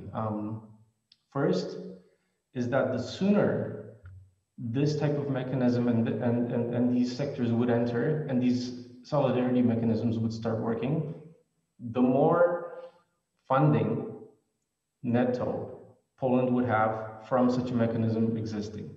So a quicker implementation of such policies would be more beneficial for countries that are benefiting from these solidarity mechanisms. But then the other point is, and this is the challenge, and it's a huge challenge, is if we're putting a carbon price on coal for heating households, then we need to have in the back of our heads that a ton of coal for households costs around 600 to 900 zloty. And this is about 120, 130 euros. And from a ton of coal, you will have emissions of about 2.5 to 3 times, or to 3 tons. So if you have a ton of emissions that cost about 30 euros, you multiply that, then you can imagine that the prices of coal for those people using it they will rise significantly. So we have a timeline now. It's 2021. We're heading towards negotiations, and maybe there will be an agreement on bringing in these sectors in by 2024, 2025. So we have a very short window of time between those prices being implemented. And that's another reason maybe why a separate ETS would be good, is to make sure that you're able to have a price signal that isn't necessarily the same as in the general ETS because of these issues, or maybe not. This is a discussion that's worth having. However, we have to take care of the people who are going to be coming into energy poverty due to these changes. And we have a lot to do in Poland on energy efficiency in households, and there is a broad program for that. But the effort and the implementation of such a program will have to be sped up, it will have to increase. But the good thing is that we know that we have the funds for it. If we use the mechanisms that are here already correctly, then we have the funds for it. So it's just a matter of how robust the implementation is going to be or not. And then maybe just, an idea is to make sure that people know that if they're getting funding for energy efficiency in their homes, that they know where it's coming from. This is really sad that nobody talks about the EU ETS as something that brings in funding that is later redistributed to people and that people use it. And this is not going to work.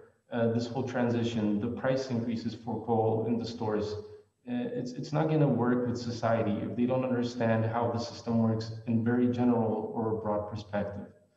I mean, we put out logos of EU funding anywhere a euro touches any infrastructural development, and it's quite easy to say, and I think society does see that European money makes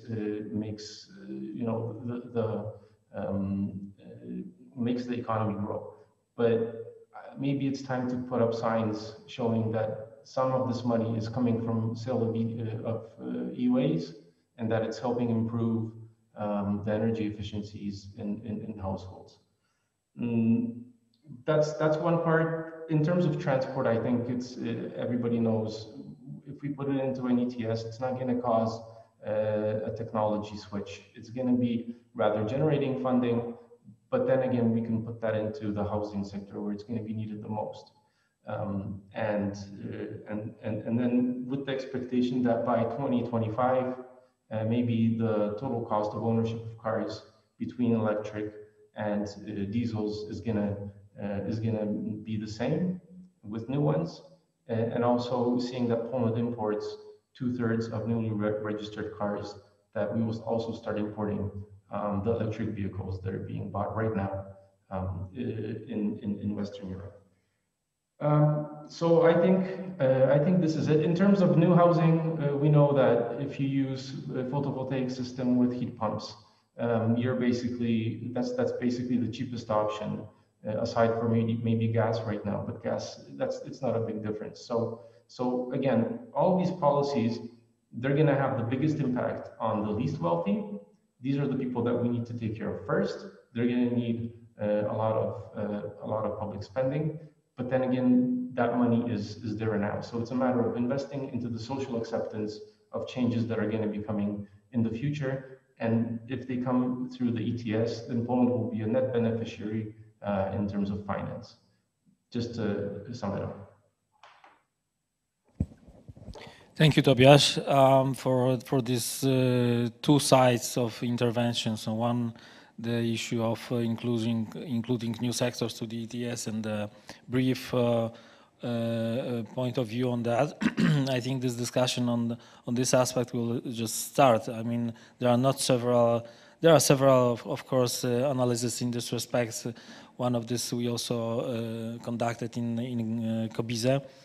But I think it's more challenging to see two sectors at once in the respect of ETS than see only transport sectors, because they are totally different and different costs. So the first cost and the cheapest action you can do in the sectors is in buildings and in installations and etc. But in the transport sector, the price of the ETS will, for a long time, will be not sufficient to impose the reduction, at least until 2030. Also, this is also a crucial point, which is to see the management of money coming from ETS and different sources.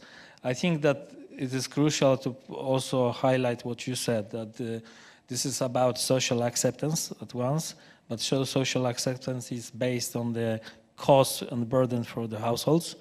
And at the same time, sufficient support from the both from the EU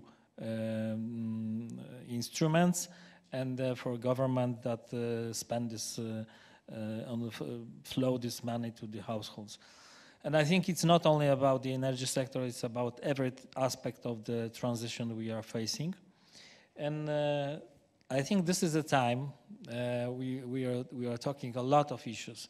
And I think one of the issues, this is we are not getting into detail at the moment, is the ETS and this specificity of ETS as such, and the impact on the prices, which are the main driver of the reduction we are talking about. I mean, we are talking about the ETS, but the driver inside the ETS, first thing is the price. And the price we can put also on the sector which we include into ETS.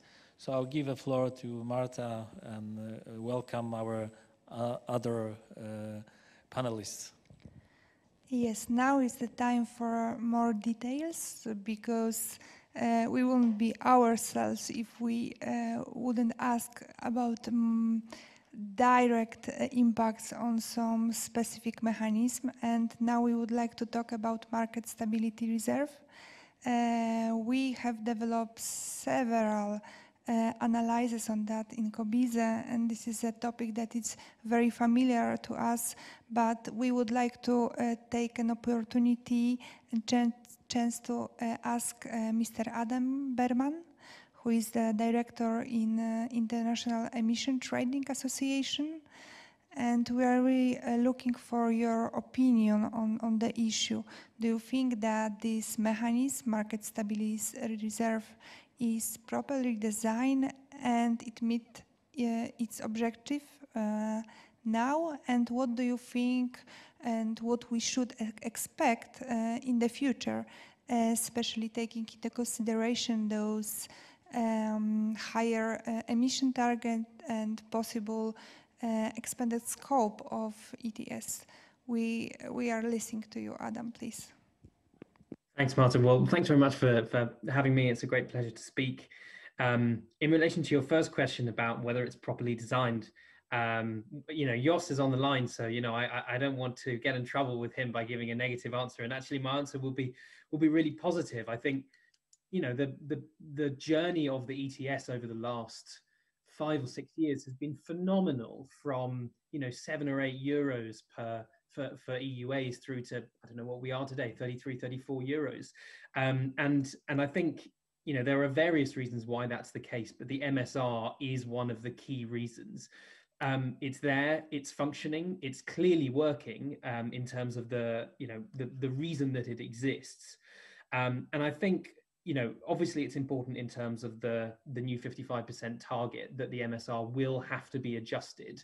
It's quite tricky, to be honest, to talk about the MSR in isolation because it is affected by all the other ETS policies. And so this will have to be sort of considered a little bit holistically through the review. But I think it's important to base this in a conversation about why the MSR exists. And for me, I think the MSR is there singularly as a mechanism for market stability to address supply-demand issues. Yes, eventually it'll have an environmental outcome, but that's not the reason it exists. It's also not there to strengthen price signal. That's what the LRF does. And so I think it's important when we consider how to change the MSR that it really just has one very critical function. So I think there are just 3 key areas which I'll go through very quickly because I know we'll probably want to head to Q&A soon, where I think the MSR may need to be adjusted. The first is about the intake rate and whether this should change. So at the moment, obviously it's forecast to move down from 24% to 12% after 2023. I think, I don't want to give a specific number that it should end up at because I don't want to prejudge what the work of the Commission, but I'll just say, I think that reduction as planned does have the capacity probably to weaken the market's ability to handle future kind of further disruptions and possibly run the risk of lower prices at times. So I think probably there is an argument to keeping it at a slightly higher level. But as I say, I don't want to say exactly what that'll be because it will be determined by all the other ETS mechanisms. So it's not possible just to choose a number sort of out of the air. I think secondly is in relation to the activation thresholds, which will probably need to be lowered to reflect an increasingly decarbonized economy. And again, it's probably rather frustrating, but I think MSR, the sort of MSR parameters probably come toward the end of a process of reevaluating how the ETS works. And so once we've got clarity on the cap, once we've got some clarity on the MRF, then we can start to think about the thresholds and what they should be. But as I say, I think they probably will have to be lowered. And I think thirdly, this is something that Andre's already touched on, is in relation to the invalidation mechanism. That there's various reasons why we end up with surplus in the MSR. Some of it is to do with mitigation. Installations have done better than expected in terms of efficiency or decarbonization. Some of it's due to oversupply of CDM credits within the system, and some of it's also to do with economic downturns. And I think at the moment there is no differentiation between the causes of that surplus within the MSR. And one thing we've been thinking through recently at IETA is whether it might be worth considering how this surplus had originated, and actually, particularly when it comes to the surplus accrued due to sort of economic downturns or economic shocks, whether actually that might be kept aside to fulfill the requirements of European industry and to avoid cross-sectoral correction factors. And I think, that we heard earlier that liquidity probably in the 2030s may well start to be a problem, and that's why sectoral expansion should hopefully deal with that. But I think if the European Green Deal is there to be a strategy for green growth, then there is a logic to having some perhaps small portion of the current MSR allowances set aside for European industry in future. So I think I'll end at that point, but I'll just say I think the MSR has transformed the ETS. There is no doubt that that is the case, and it does need to continue doing so. But I think there is the fear with the MSR that we talk about it in isolation, and I think really, to be frank, the critical things are the LRF and the cap. Once we've got those sorted, we can adjust the MSR accordingly, but really we have to make sure those two critical factors are addressed first. Thank you, Adam. Excellent short jump into the details of the MSR and ETS. I think most of us know that the MSR is a core element of the ETS and has the biggest impact on prices and the stability of the price at the moment. And this is very, let's say, very interesting what you are saying about the MSR reserve, because we also observe the crucial point with the MSR reserve and the thresholds that probably will change. But I'm really looking forward from the Commission analysis in this respect, because this is it's very difficult to let's say make a new shape of MSR with all the elements of the climate and energy policy on board, and I think that's going to be very, very discussed among different stakeholders, the MSR reserve.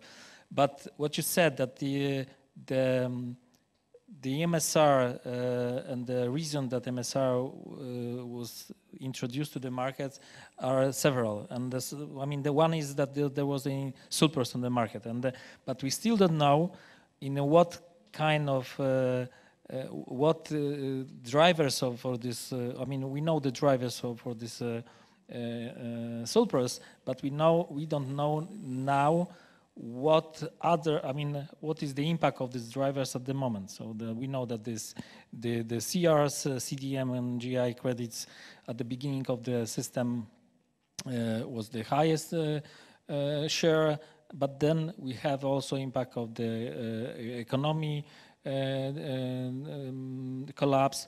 We have we have a driver from the other instruments like energy efficiency and renewable progress. So I think this is also crucial to think that, which was also pointed on the presentation that Maciej and Isa at the beginning shown, that we got the reserve in MSR. MSR is 2 points. One is the mechanism that is working, taking allowances from the market, and the second part is the basket where these allowances are placed in. And if you look from the even technical perspective, the MSR will work along with the LRF, so the reduction target. And at such point, after the 2030, let's say, but before 2040, I think for sure, maybe if we put some sectors into the system, there will be prolonged that moment. But the moment will be that there is no allowances on the market, because MSR will take all of the allowances on the market. And there will be a problem, because the liquidity of the market will be zero. The system, as we see it, will no longer be in place. So we can talk about the, let's say, taxation. So it is also, for me, it's personally, it's very interesting if a Commission will elaborate on that under the MSR revisions, because I think it's quite important to have in mind the specificity and the technicality of this instrument into the system. Okay, so we can talk about this for a very, very long time, and this is very technical. So I just will give a floor to our next guest, Bernadette Papp, who is the market analyst in Vertis Environmental Finance. And this is the floor is yours, and we will be very glad if you elaborate anything on the price market situation and the drivers for the price at the moment and in the future, and what you think how the market will be in the coming months and years. Please. Thank you very much. First of all, I would like to thank Marta and Robert for inviting me to this excellent high-level event. I'm really happy to be able to bring my perspective, my company's perspective, and also our clients' perspective to this discussion. Because Vertis Environmental Finance has been established even before the ETS started. And the mission of our funders was always to help companies decarbonize their business and finance the emissions that they are not able to get rid of or are not able to omit in a cost-effective way. So what our clients are expecting us, of course, is a price forecast. What they expect from the EU ETS is a price signal. And as the scene has been set very well by the previous speakers, what we have here is uncertainty. We got used to that in the last couple of years when we went through all the rounds of reforms, starting with backloading, then MSR, then the phase 4 reforms. So all the market participants involved in this market got used to the huge volatility and a low predictability of the market and the price. But still right now in Hungarian, we have this saying, if you are very excited about something or expect something to happen, you are sitting on needles. And unfortunately, these times, these are not vaccination needles, as everybody knows, but they really want to see what will happen in this market and how the carbon price will develop. And just to make you understand the situation they are in, of course, they followed all the reforms in the past. And now they are in a situation, Monday is already the 1st of February. February is the month when companies generally receive their free allocation for the year. And right now, they are still in an uncertainty because they still do not know even the volume of allowances they will receive for free for 2021.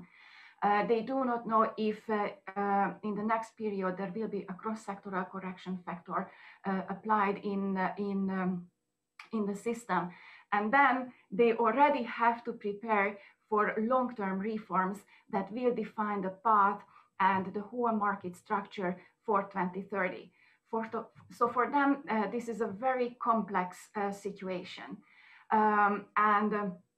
From my side, as an analyst, it's also a challenge to price all these plans just into a model.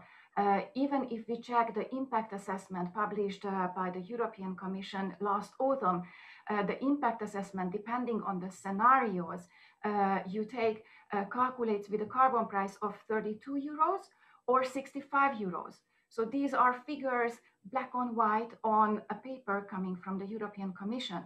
But there is a huge difference among these figures. So 65 is more than the double of the 32. So what can the companies calculate with? It's a huge uncertainty and it's a huge challenge for them. And I think that there is a huge responsibility for the politicians and the policymakers in this regard, because we also got used to that in the past. I remember the process and the negotiations related to backloading that took several years, and Eva, who is also following the negotiations very closely in Brussels, also mentioned that these kind of negotiations can take years. And this is the worst for the companies included in the EU ETS, because they need a price signal based on which they can plan their investments, their long-term investments. From us, it took a lot of effort and energy and time to convince them to not live from one compliance period to the other, but to have rather long-term plans, at least plan 3-5 years ahead when preparing a carbon budget. And now when we are talking to our clients, we realize that some of them made their homework and they are already calculating with 30-35 euros in their long-term budgets. But we still have companies having 23-25 euros per ton of CO2 emitted in their strategies. So not all of them are prepared just because they see this uncertainty in the market. And I think that the planned reforms have been very well detailed already by the presentation of Mr. Pirka, and also emphasized by IOŞ and Andrew. What I would like to emphasize is that for most of the clients, the uncertainty regarding the future of free allocation is the most important. And I also would like to connect to one of the previous speakers that myself, I was surprised by the huge support, both from the political side and both from the installation side for the CBAM in the beginning. I think that many did not think about the consequences. So what would be the administrative burden for the implementation of that? How do you calculate the carbon content of imported products? And of course, for the installations, how will this affect the free allocation they really count on, especially in these very difficult times when companies have been hit by COVID, and many of our clients reported reduction of their activity levels by more than 20, in many cases even 30% compared to 2019. So these are concerns that affect the everyday life, the everyday planning of our clients, and also the strategies they have to prepare for the next couple of years. Speaking about the price, so I think regarding the reforms, there have been a lot of things said already. There is another aspect I would like to bring into these conversations. And this is a change that we have observed, I would say, since 2018. And it's not just related to reforms directly related to the carbon market, but this was the time when the EUAs became financial instruments. And this fact invited new kinds of market participants into the EU ETS. Our clients, who are mainly the compliance entities in the EU ETS, call these new players speculators. And it has been also said, I think by IOŞ, that governments, central banks, also pump a lot of money into the economy worldwide that is available for the market participants for new investments. And again, here is a huge responsibility on other market players, politicians, and those who are creating the rules where this money is channeled to. Because just to mention you one real life example, if you are a carbon market analyst and you are used to check correlations between prices in the energy mix and correlation between the German power price and carbon price, and then you are faced with the question, oh, is there a correlation between the EUA price and Bitcoin price? Then you think, okay, I have to review my approach to the market, because some market participants who have a compliance obligation in this market have the feeling that the EUA market or the EUA itself became a speculative product for some market participants.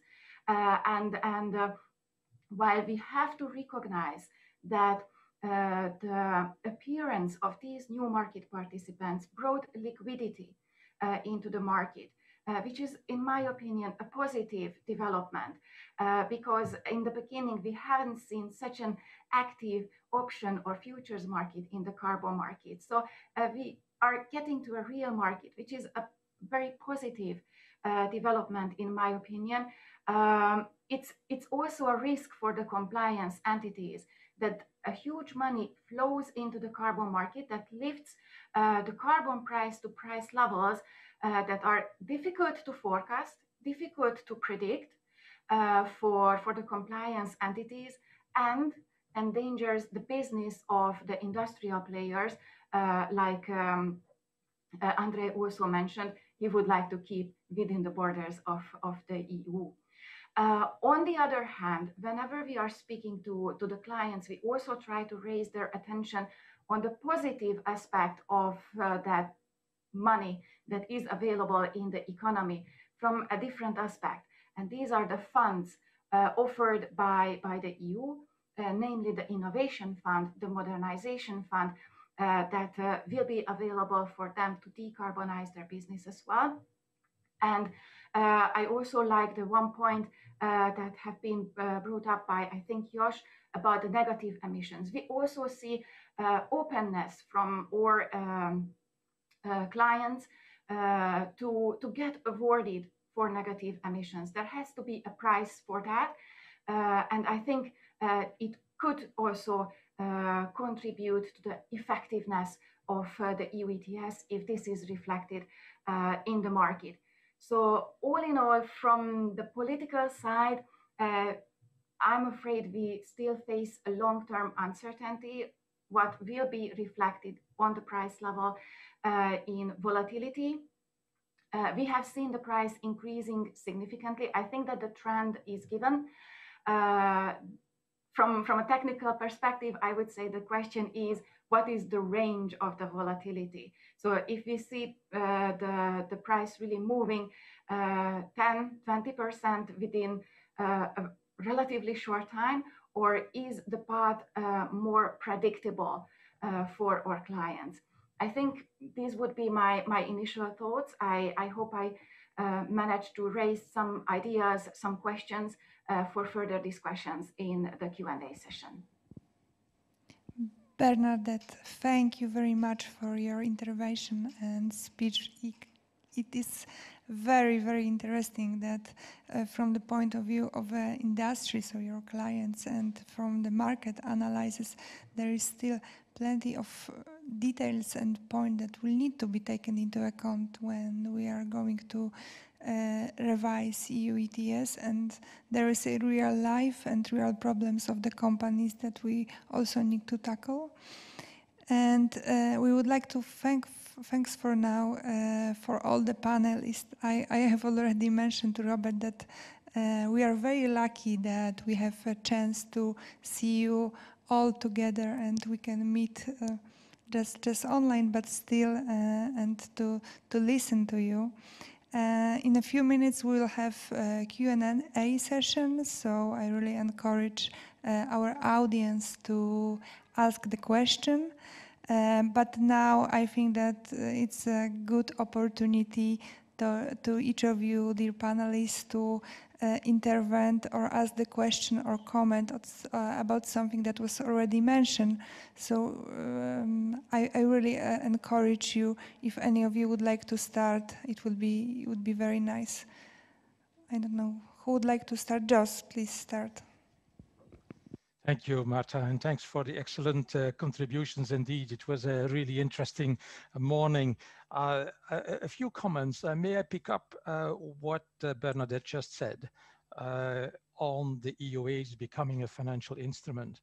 I think that's true, and that is not per definition bad. But I think that is an additional reason for having a market stability reserve, because the financial markets, as they are behaving those days, may show many more or much more violent fluctuations compared to the real economy.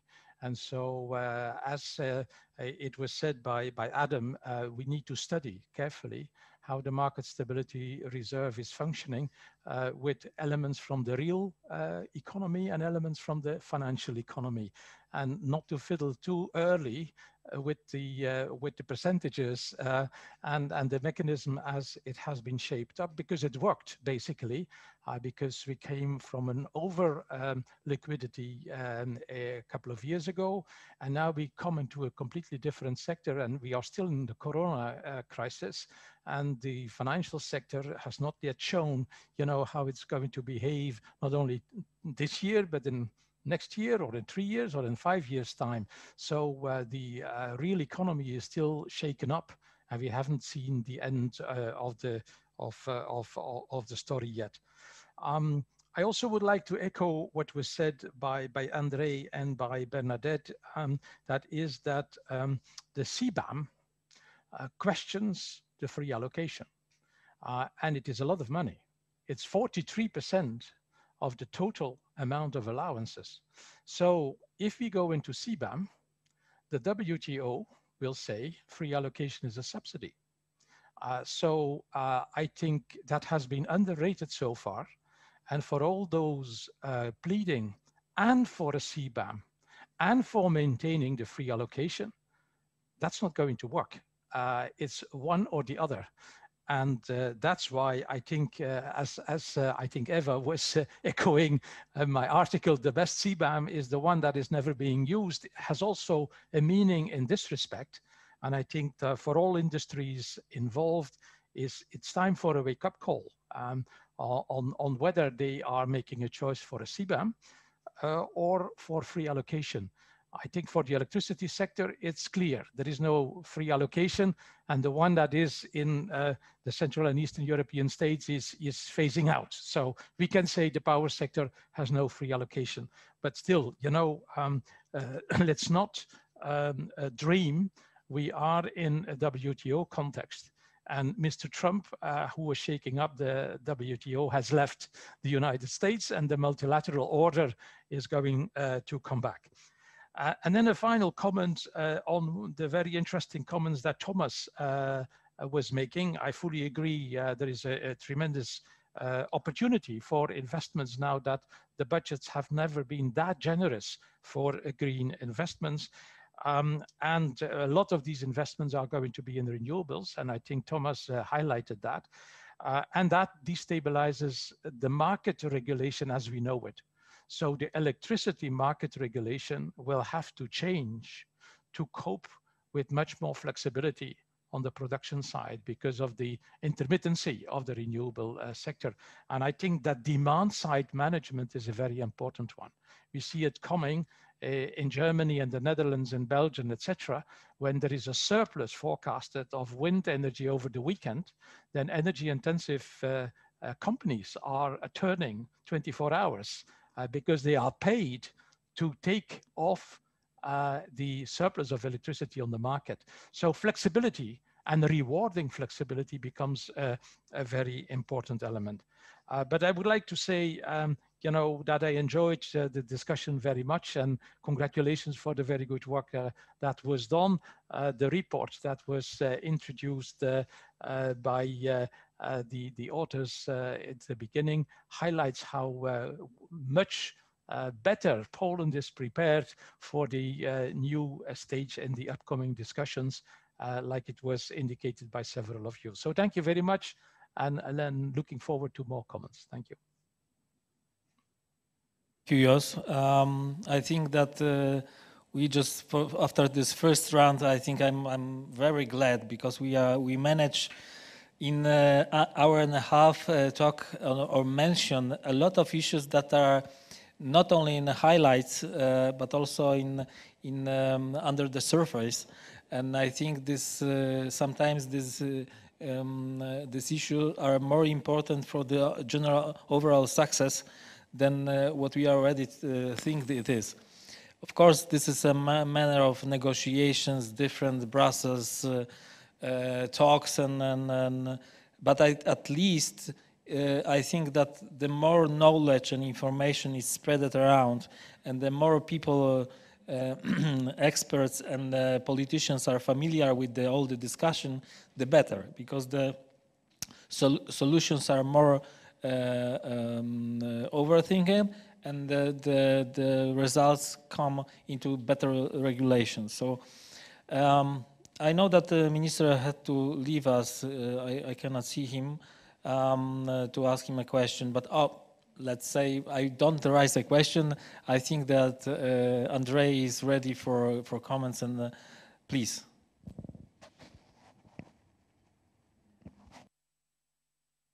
Turn on the microphone, please. Unmute yourself. Yes, okay. Sorry about that. We getting used to this, to turn off the microphones, not to trouble the other speakers. But I want to say that was quite a remarkably good panel. It was a very interesting insight. The couple of comments that I wanted to make was the fact that the less instruments we use, the better off we are. And I think that if we start using, I mean, if you take coal phase out, and coal phase out, we want to now also put in place? What do we do with the allowances when there's coal phased out? I'm not suggesting those allowances should be floating around, because I think there's a very good reason not to be there. But I think that we should use existing instruments to deal with them, because if you continue to add and add and add, the emission trading system, which was initially built on the SO2 market, the idea came initially from the SO2 market in the US. It was a very simple, but the more we adding to it, it become from a very thin book to War and Peace Volume 3, and it is becoming increasingly difficult to monitor. So I would argue that there is the need to use as few moving parts as possible. That it decreases uncertainty. The other thing that I would say is, and we make this point in the UN negotiation as well in Article 6, is that in many areas of work, it is very good to reach political compromise. And political compromise are necessary because that what makes the world turn around, and we keeps us all civilized and in the same camp. But markets are unforgiving. Markets are unforgiving, and political compromises sometimes, when it comes to market, is not exactly, because markets will arbitrage. That's what they do best. And there's a bunch of people sitting in Singapore and Geneva and New York and Frankfurt and London that do arbitrage. We don't want, it's nothing wrong with liquidity providers, but we want to make sure that the political compromises do not create a market that is less than efficient. If the market is becoming less efficient and you have poor market price discovery, I think then you have to question it. I would support fully what's been said about negative emissions. I think they do have to be a very much part of the system. Otherwise, this is not going to work at all.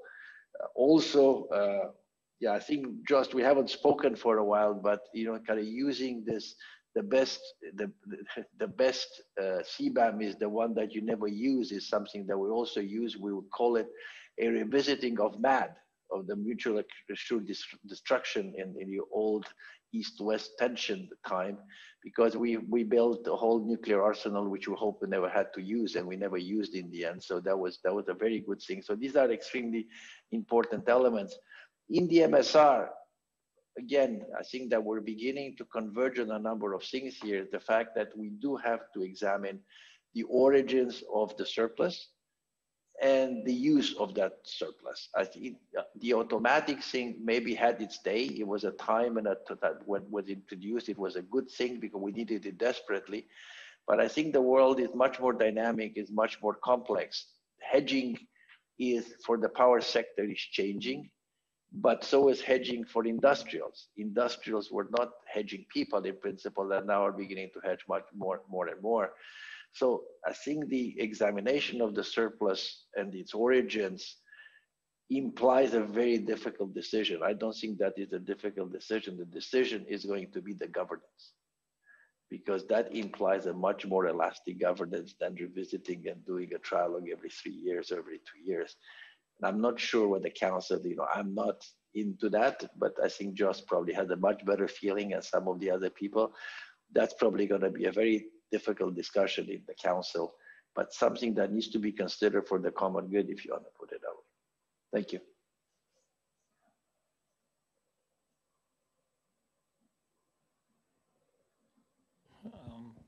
I've got always problem with this mic.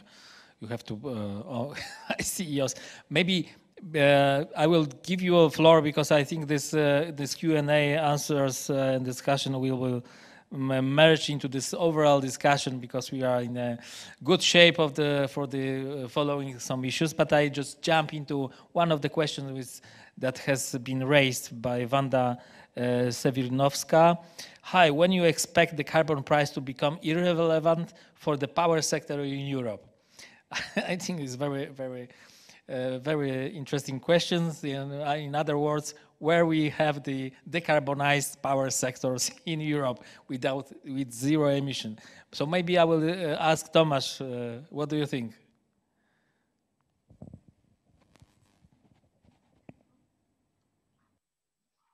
Well, exactly. When the power sector is fully decarbonized, then the CO2 price will no longer matter.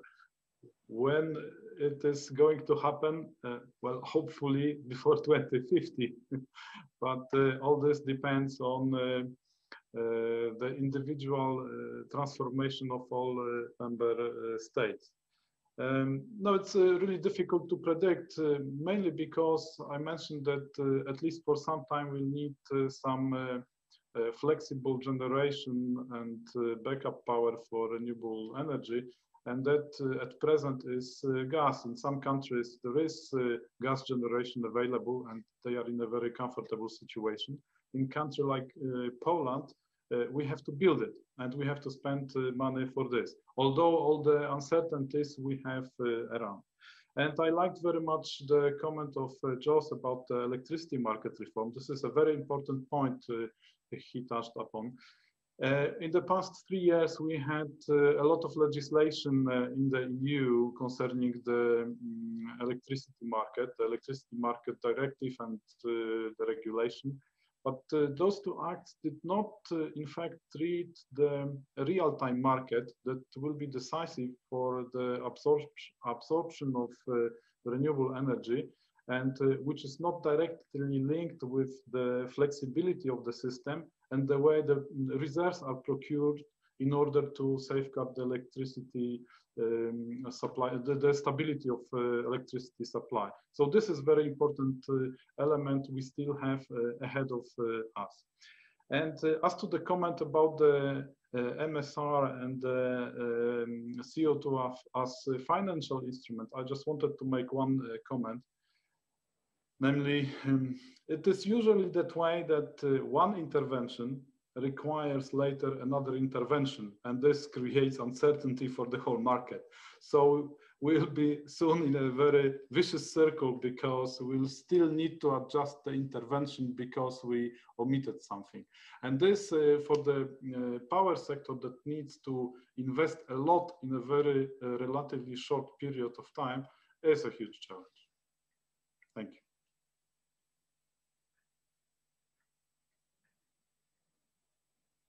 Tomasz.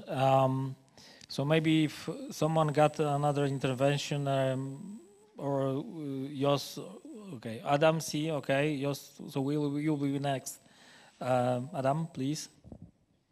Thanks. I just wanted to make a quick point in relation to the CBAM because, you know, it's obviously nice hearing the comment, you know, the best CBAM is the one that you never use.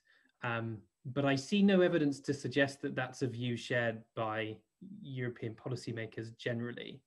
I think there was an interesting paper maybe about a year ago produced by Pascal Lamy with the Jacques Delors Institute, which sort of said, well, if you want other countries to move with you, then you need to have, let's say, a 2 to 3 year period where you go out, you have high level negotiations with other countries, you try and ensure that they, you know, you help them to institute good carbon pricing regimes, you try and figure out how to deal, as Andrei said, how to deal with sort of implicit carbon pricing within jurisdictions through things like standards. And, you know, after that process, if still that jurisdiction has not, you know, lived up to your standard, then you may have to apply this border carbon adjustment. But to date, I see no evidence that that is the strategy taken, at least by some European policymakers. And I think that does cause some concern because the risk, and I say this as someone who actually feels personally that the CBAM is on the whole appropriate, but I think the risk is that you end up with a green EU where all of the sort of low carbon goods are diverted to the EU and all of the high carbon goods are just diverted to other jurisdictions. So that's my fear on this. And I think we can all agree, and I'm sure we all do agree, because anyone who looks at the deep complexity of a border carbon adjustment must acknowledge that it is neither the silver bullet nor a mechanism you ever really want to use. That whilst, you know, Europe probably is in the position where it is appropriate, equally, you know, I heard Jos's comments about possibility of linkage, you know, very enthusiastically, and I think it's good to be optimistic about that. But I also think that we will need to see a very quick scaling up of those efforts from the Commission, certainly, to try and ensure that if we do make this a race to the top, that we at least help other countries up the ladder while we're moving upwards. I think the CBAM is naturally coming into the main subject. I think not only because we all deal with that for several months, but also because it's something new to the system and in internal European legislation. I think I will jump, Jos, to you, but I want to just raise some issues with the CBAM, maybe not too precise.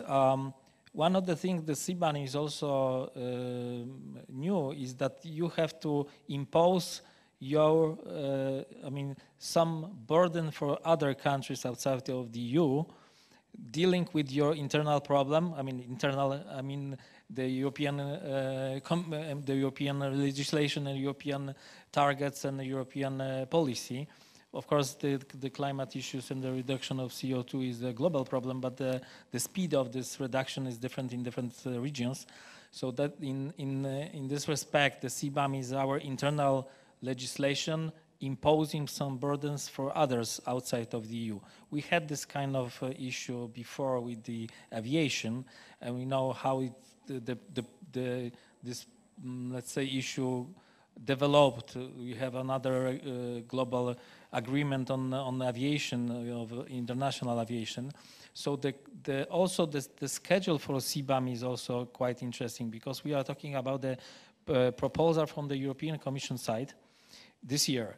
But we also know that the proposal or this regulation will go into force in 2024. So there is, of course, this maybe a couple of years, but it's not long. I mean, you raised this issue that we have to deal with other partners, trading partners, WTO rules. WTO's got itself problems, and the WTO, it's also maybe opportunity to WTO to focus on these climate issues and to rearrange the structure of the target for the WTO. I think we're living in very interesting times, and I think this 10 years time we are just coming into will be even more interesting than this last 10 that we observed. I'm happy about that, because everything is going into the good direction. But of course, the devil is in the details. Okay, so Jos, what do you think about also this CBAM issue? I would like you to also elaborate. Very interesting point you mentioned, this offsetting within the EU, because I think this is the issue that was on the agenda at the beginning of 2008, when we scheduled the first climate energy package, and there was a discussion on that, and for maybe not so broad discussion, but it was. And I think this is a time when this offsetting, let's say, mechanism is getting on the public attention. So I think this is quite interesting if you could elaborate on that as well. Thank you. Well, thank you, Robert, and I thank you for the question as well on the removals, on the offsetting. I think when it comes to removals, as was said by many as well, that could add and open up a new avenue on how to reward them, how to use perhaps the offset mechanism to do that. And then we have a domestic offsetting scheme. When we first were talking about the Article 24A of the ETS directive, I think that was 10, 15 years ago. The effort sharing was not yet as concrete as it is today.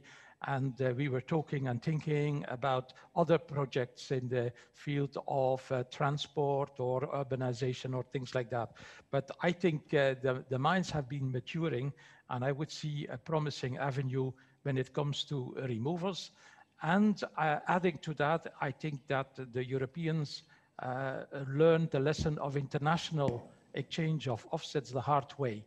You know, let's not forget, we were buying more than 2 billion tons, and that had a devastating effect on the prices. And that links up to my second question. You know, when we would do that, we have to be cautious. When we open up the ETS, we should not open the door entirely, neither for removals nor for international or for any other offsets, because we paid it the hard way. And that comes to the question on the market stability reserve. I hesitate, Andrei, to agree that we have to narrow down the market stability reserve to one or the other source of instability. I think, as Adam was indicating, it is an instrument to address the imbalance between supply and demand. And the supply and demand can be influenced from many different sources in a very unexpected manner. I mean, the hint I wanted to make, taking up Bernadette's argument, was as the EUAs have become a financial instrument, supposedly there is a financial crisis and the financial sector dumps the EUAs massively.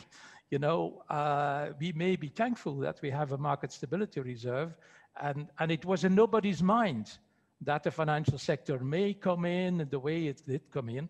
So there is the way it is defined now, that we have in the legislation the definition of an imbalance, wherever the imbalance is coming from.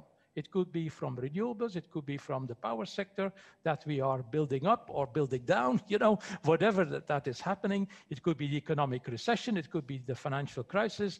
You know, I think dealing with the market stability reserve in an as neutral manner as possible, addressing simply the balance between supply and demand, has a merit on itself. That's the only comment I would like to make to that.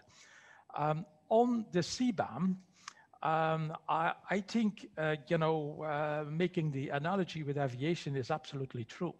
But of course, that story is now almost 10 years behind us. We are now in a world where the world has the Paris Agreement, we are having carbon neutral commitments, etc. And I think that the CBAM is not going to be an easy journey. It's not going to be a walk in the park, that's for sure.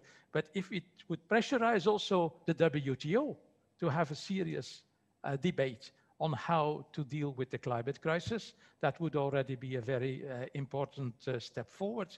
If you would have countries, and in particular the neighboring countries, stepping up their efforts, it would change a lot on how we look at the climate crisis. And there are those major emitters who still have to start. I mentioned Russia. Let's look at the Gulf countries, for example, where the emissions per head are incredibly high.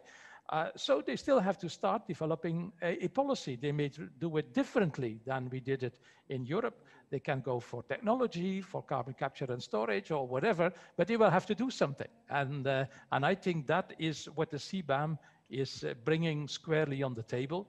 Now, I'm as worried as many others about the diversion that was mentioned, you know, but if we would have a good political decision or a political discussion based on the CBAM, while we are gradually and slowly starting, I think we could have a positive outcome after all.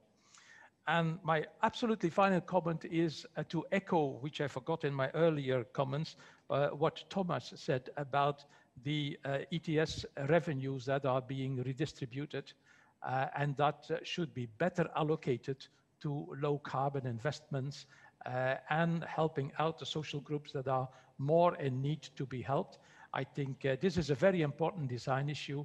We hardly talk about it, but when I have to explain it to China, for example, who has a similar problem with their provinces that are digging into coal mining, yes or no, etc., this is the first question they ask me. How did you do that in Europe to have a single ETS, a single carbon price, and what are the redistribution mechanisms behind that? So I was very pleased to hear from Thomas that this is helpful to the debate in Poland and in many other countries. And I think that was the intention, to have it that way. I think that was a very good balance between, on the one hand, the efficiency of the carbon market, and on the other hand, the fairness that needs to be paid back through the use of the revenues. Thank you very much. Thank you very much, Jos. I see Bernadette that she's nodding and listening carefully. Could I ask you for the short reaction? Yeah, actually, I would like to connect two topics mentioned before. One is the MSR and MSR review. I think that 2021 will offer an excellent input to decision makers about which direction to take. Because what the TNAC will show, at least according to the input we get from our clients that had their activity levels decreased by 20–30%, we will see the TNAC increasing significantly, which means the MSR could take more allowances from September. On the other hand, most of the macroeconomists are expecting the economy to recover at least in the second half of this year already or next year, so in 2022, which means activity levels are picking up again, and probably the companies would need those allowances that the MSR is picking up. So it's a tricky question, and I think it will make political decision makers their head scratch. So this is one thing that we have to be very careful with, and we have to keep an eye on. And the other is indeed the use of the revenues from the auctioning of allowances in this way or the other.